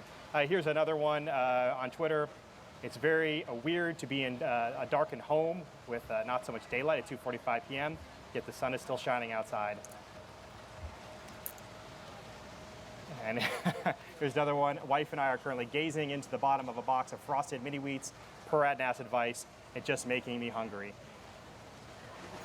And honestly, it was better than I thought. I think a lot of people across, that's one thing we're really seeing. I mean, everybody knew this was happening. I think the emotional experience that went with the eclipse, a lot of folks we're seeing online weren't necessarily anticipating that. I think it could be really heart-wrenching and scary a little bit, but also really emotional and spectacular. And here's another one. And any other day, I'd be concerned if I saw a line of people on the roof of a parking garage. Today, not so much. It is solar eclipse day. And here's our last one I want to show you all. I'm saying y'all. Y'all, oh my God, OMG, it was the coolest 2 minutes of my life. So I think a lot of people around the country were seeing that sentiment. This is the sort of celestial event that really has a big impact. We look at the sun every day, and we see it in the sky. It's a very constant for us. And all of a sudden, for it to be obscured feels a little unnatural. And I think that's one of the things we were really seeing across the internet. So thanks everyone for submitting your questions with the hashtag and for giving us your photos. We really appreciate it, and it's been a spectacular day for all of us. That's the great thing about social media, the creativity and those things are like, it's just so awesome when they post those things. You get honesty. Yes, and we really, really appreciate your support for NASA, and keep those images coming in. Okay, so we've witnessed a total solar eclipse as it moves across the entire United States. And it's incredible to think about how NASA scientists are using advanced tools to image this eclipse. So Alex, before all of this advance and here, the cameras that people use that we have now, I think people used to draw the eclipses. Let's take a little history lesson. Yeah, so, one of the things that's amazing, so looking at the sun and eclipses is actually the beginning of modern astronomy. And before we had cameras, people actually drew eclipses by hand. And in fact, this phenomena that Jari and I study, coronal mass ejections, were first seen in an image. So if you look at this image, I had an image up from this book. It's actually an image of a coronal mass ejection. But what you're seeing here are images from 1869 showing you the corona drawn by hand. But when we looked back in the past, before we had cameras, we discovered helium on the sun. That was done during a total solar eclipse. We discovered the outer atmosphere was hot, and we even were verified general relativity in 1919. Yes.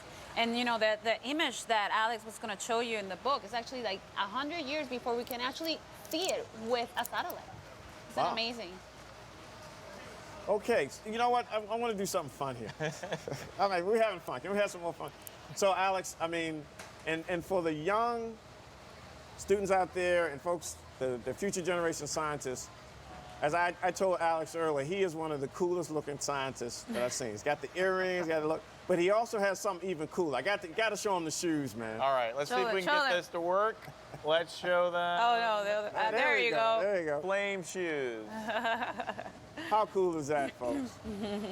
So Alex, what got you into the heliophysics and the sun? A little background. Well, I've been interested in astronomy all my life, seeing things like Star Trek and Carl Sagan. But when I was studying astrophysics in graduate school, my professor said, you ought to look at the sun. The sun is really close.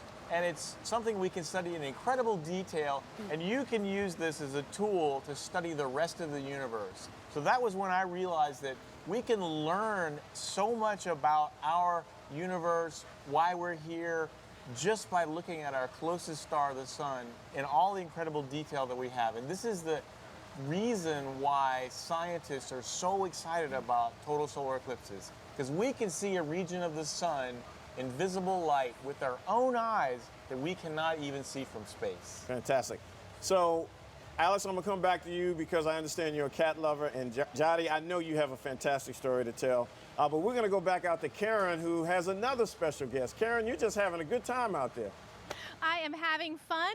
The College of Charleston students have been fantastic supporting us today, and we have some more students here. Can you tell me your name? I'm Nicole. And tell me what year you are and what you're majoring in. I want to know a little about you. So I'm a senior at the College of Charleston. I'm studying biology. I want to do conservation work with like endangered species and fragile habitats. Fantastic. So was this your very first total solar eclipse? Yes. And what did you think? It was really awesome. I was glad I got to see it. Tell me a little bit about what you felt when it got dark and got cold. What did you think was happening? It was kind of just surreal. I didn't really know what was going on. I didn't expect all the lights to come on and stuff, so it was really cool. How about the rest of you? How was your experience today on the total solar eclipse? Unreal. Yeah. I'll never see it again. You're going to see it in 2024. Oh, Really? And where? Where at? We have another total solar eclipse across the United States from Texas to Maine, 2024. And of course, you could start traveling for them. Do you think you'll start traveling for them? Probably not. Honestly, it was cool, but I don't know. It's kind of a once-in-a-lifetime type of thing. Yeah. All right, I'm going to ask you my favorite question I've been asking students this week. What is the music you associate with the sun and space and the eclipse? Give me something. Here comes the Dark Side of the Moon. Sing it for me. Nah. Come on. Okay. Here comes the sun. Clap for it. Here comes the sun. Thank you very, very much. We are doing well here at the College of Charleston, having a great time. People are beginning to leave the quad now and moving on and going on to start school tomorrow, right? So is this like the best start of school ever? Yeah, definitely. I couldn't have started like a different way. It would been awesome. Fantastic. We've got one more person here. Do you want to come over? Come on. Tell me a little bit about what you experienced. Was it like what you expected? What did you expect? I expected it to get dark, but I didn't expect the temperature to change and get so cold. I felt the same way. I was really surprised. I kept thinking it was going to rain or something, and it never did. It was fantastic. All right. What are you going to do with your eclipse glasses now? Just keep them as a souvenir. I might put them in a scrapbook. Oh, I like that. Don't use them if you ever get them scratched, okay? Okay. If you keep them pristine, you can use them again, but not if they get scratched, okay? You're going to be real careful with these, right? All right, fantastic. Anybody here a science major? Any one of you guys? You are? Come on up. Oh, look at your shirt. Look at your fantastic shirt. Wow, tell me about your shirt. I don't remember where I got this, but it's obviously constellations, and it seemed appropriate since it was astronomical.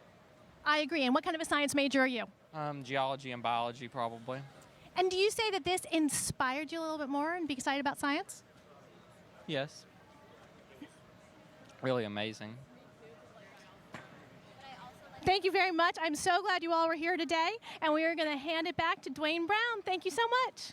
Thanks, Karen. You know, and they are special guests because, you know, the kids and our future scientists are really, really important and special. And Jody, I know the audience wants to hear your story. I mean, it's amazing. I mean, we're sharing here. Tell us your story. Well, I mean, I started interested in science since I was a little kid. I was very curious, but it was when I remember I traveled to Florida. I have family in Florida. I was 6 years old, and I went to the Kennedy Space Center, and I saw the amazing things that NASA had there. I put in my mind, I want to work for NASA one day. And coming from a little island, you know, Puerto Rico, hola Puerto Rico, I mean, I have to work really hard, but it's, you know, here I am. I work really hard, and it has been an amazing experience, and look where it got me. Oh, my goodness. Well, I'm glad to be here. It's been a great day. So, ladies and gentlemen, we've been talking about this. Now it's time to go back to the Johnson Space Center to Rob Navius and the International Space Station coming up. Rob. So, okay. Not yet. So, what we're going to do, we're going to come back here I just love live television because you turn. But so now we can talk about cats. Cat yes. man. I'm a cat man. Let's go. I'm a cat lover. Yeah, so, you know, I love cats. I've always had cats. My wife has cats. And the great thing about it is they're such great companions, and I do a lot of traveling for NASA. And it actually is very convenient to have a cat because they let you go away, come back. They're still glad to see you, but they don't need quite as much care as a dog does. So actually, for all the work I've done and all the time I've spent out studying the sun from other countries, cats have always been there for me. So 2 quick questions, and then we are going to go down to Houston. Advice for becoming a scientist, real quick. Well, study. It sounds simple, but just keep going to school, but try as many different things as you can, experience in different opportunities, internships, things like that, because it gives you a chance to really see the breadth of science and technology out there. Jody. Keep motivated. You know, like Alex said, do the internships, try different things, because you never know exactly what you really like, and to be really happy on your job, you really have to find that calling, what you really, really love. Yeah, and for the folks and the kids and the students watching, and a lot of you out there, I mean, look, Alex and Jody, I mean, they're amazing. They're amazing. And we'll hear more about them. Now, within the past hour, as eclipse swept across the continent, U.S. 6 crew members aboard the International Space Station had a chance to view this phenomenon from a unique vantage point. Let's go to the ISS Flight Control Room at the Johnson Space Center in Houston. Rob Navius, back to you with more. Rob.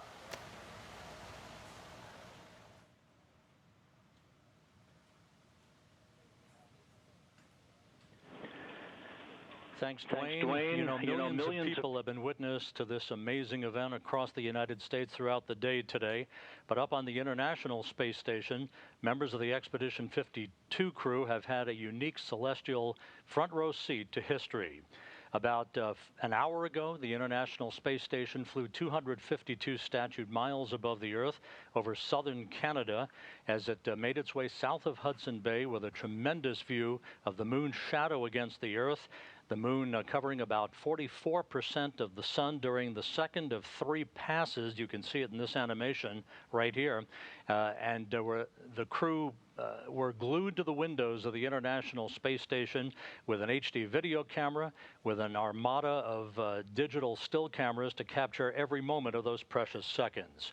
With us at this hour aboard the International Space Station in the Destiny Laboratory of the complex are 4 of the members of the Expedition 52 crew, NASA flight engineers Peggy Whitson, Jack Fisher, and Randy Bresnik, and flight engineer Paolo Nespoli of the European Space Agency. Thank you all so much for joining us today on this historic day. Yeah, it's been an exciting day for us to have the opportunity to see the eclipse from here. Peggy, let's start with you. You were in the cupola with an HD video camera looking out at the limb of the Earth where the shadow appeared, capturing some spectacular video that we're going to replay here in a second. What were your thoughts and impressions as the station flew over the shadow of the Earth? Well, I'd seen pictures from previous eclipses, and so I think I had underestimated what this would look like. This was much darker than I gave it credit for being. Unfortunately, it was kind of near the limb, near the edge of the Earth from our view, so several 100 miles away. But it still was impressive to be able to see that dark spot as we passed by. For Randy Bresnik, Randy, you've been looking forward to this event for some time now. Your thoughts and impressions of the eclipse. You also shot digital still imagery of it as well. And what does a solar eclipse do to a human being? What does it do to a human being in terms of understanding our place in the universe? That's certainly a big question. You look down at the size of the shadow, and we've gotten used to the scope and scale of what the Earth looks like from here, and just understanding how many people will be affected by that.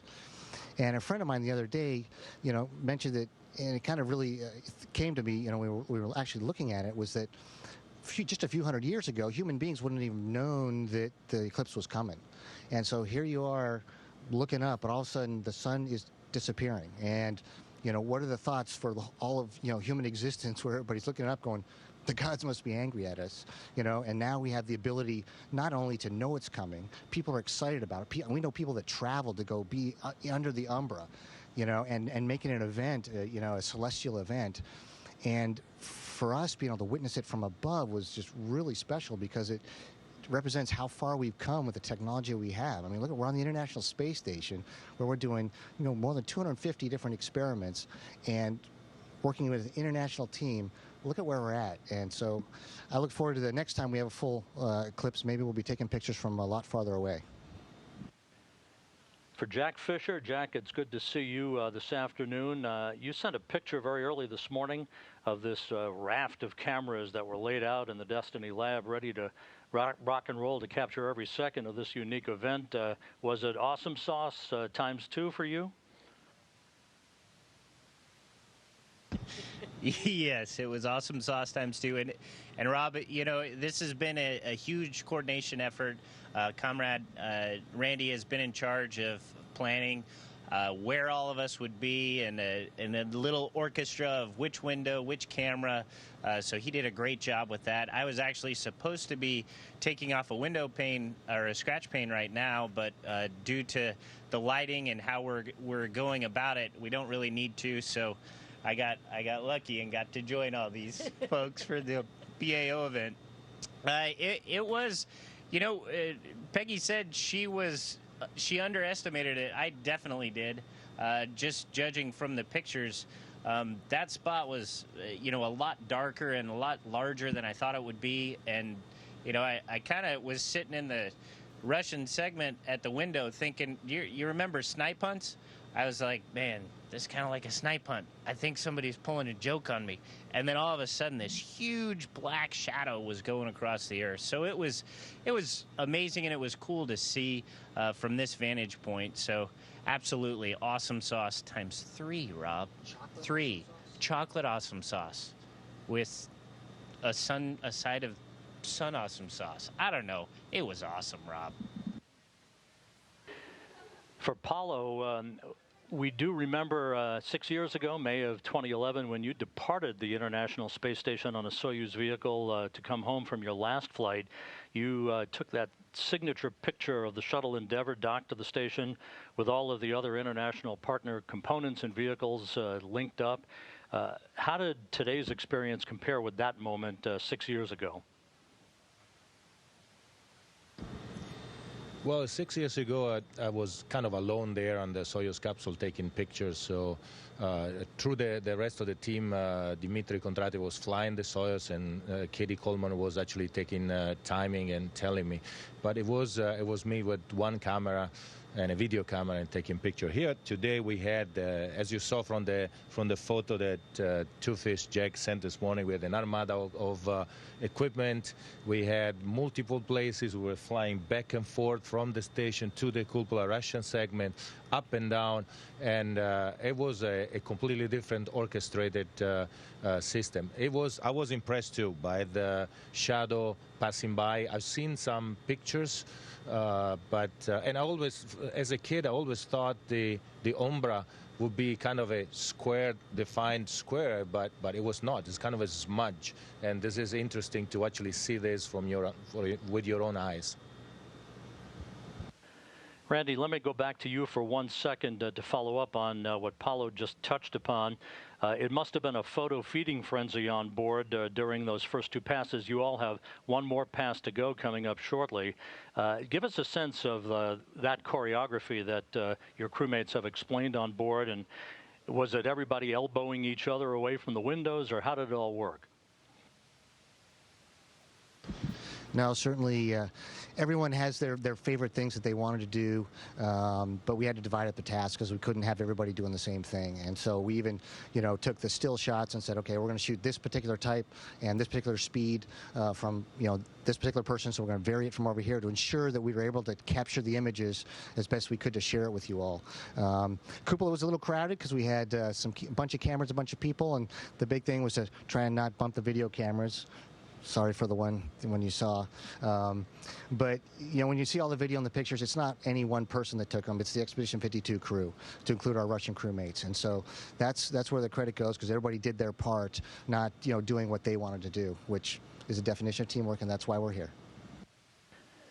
And Peggy, finally for you, you're less than 2 weeks away from returning to Earth after almost 10 months on the station, having logged more days in space than any American astronaut in history.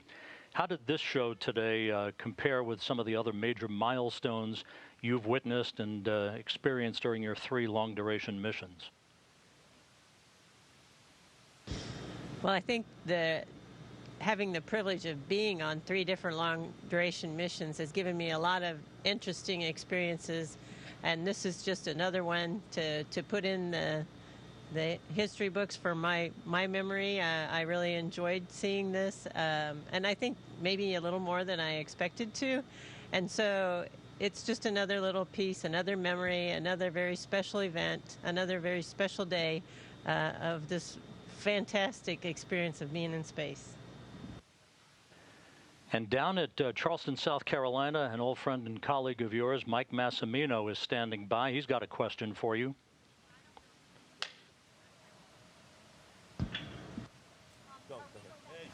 Hey, Peggy, comrade, Two Fish, Paulo, it's Mass down here in Charleston.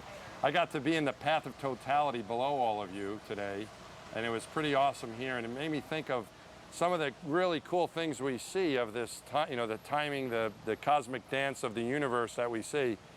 And for each of you, could you describe something that you've seen? Peggy, you've been up there more than anyone, any other American, and all of you. Something that you've seen that has been up there more than any compares to this, that you only see from space that we can't see on the ground.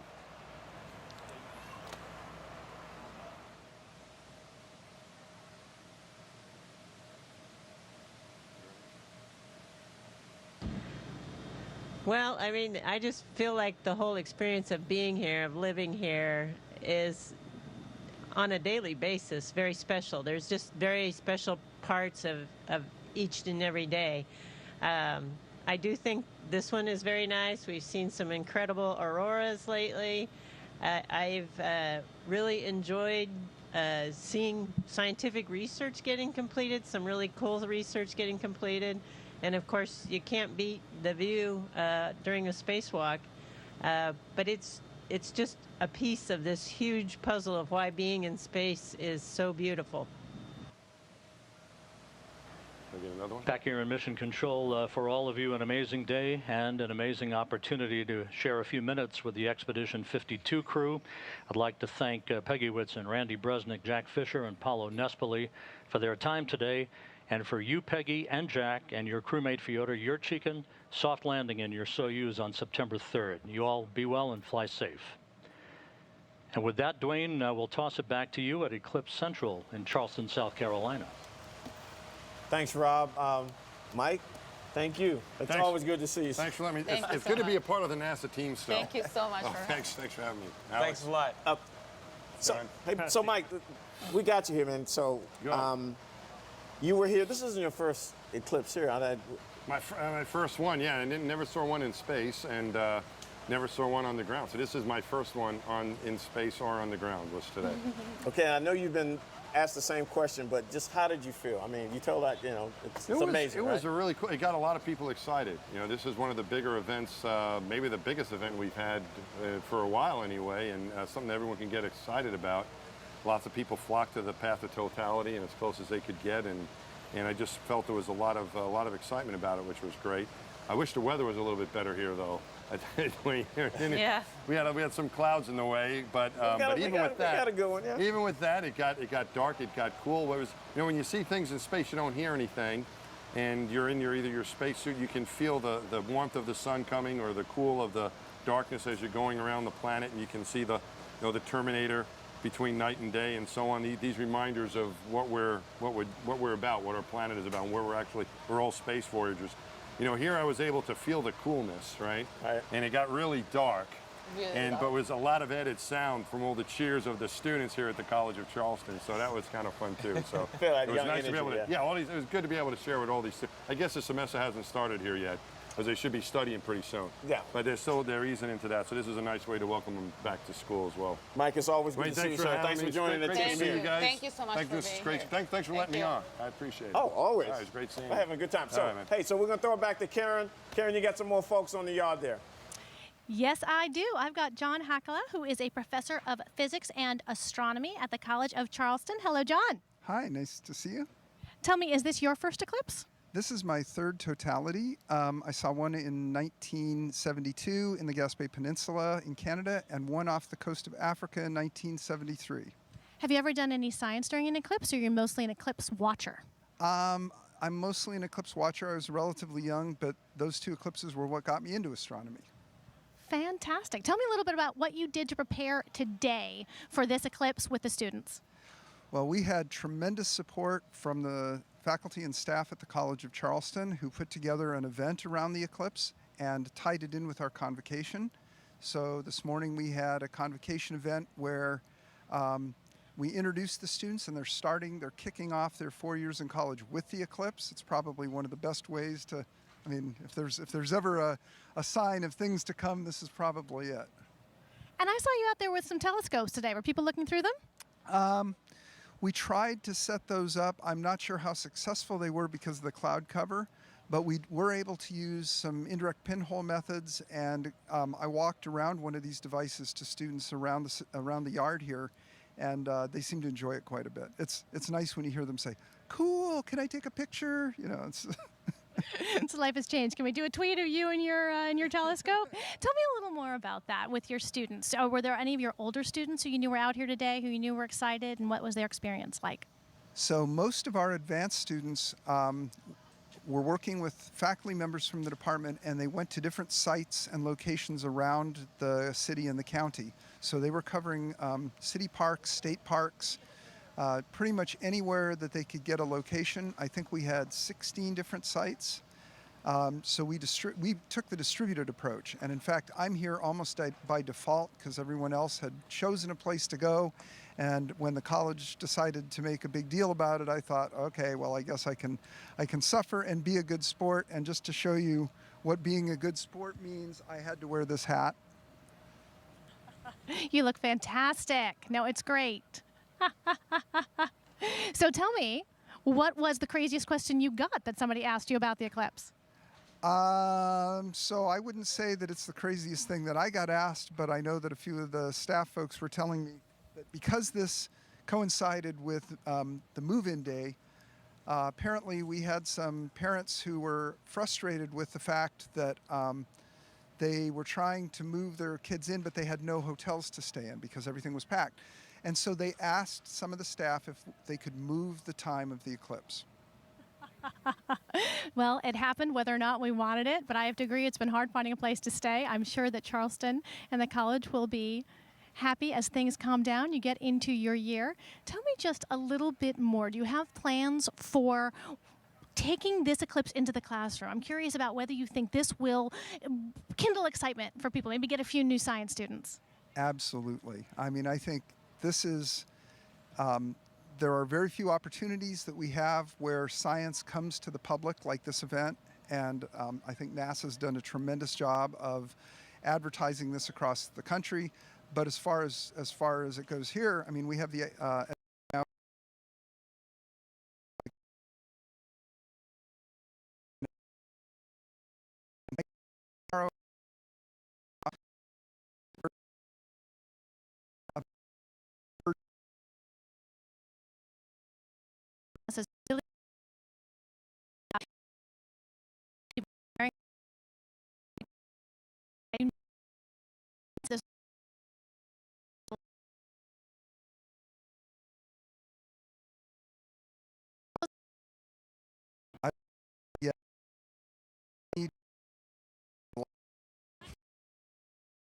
this is everyone's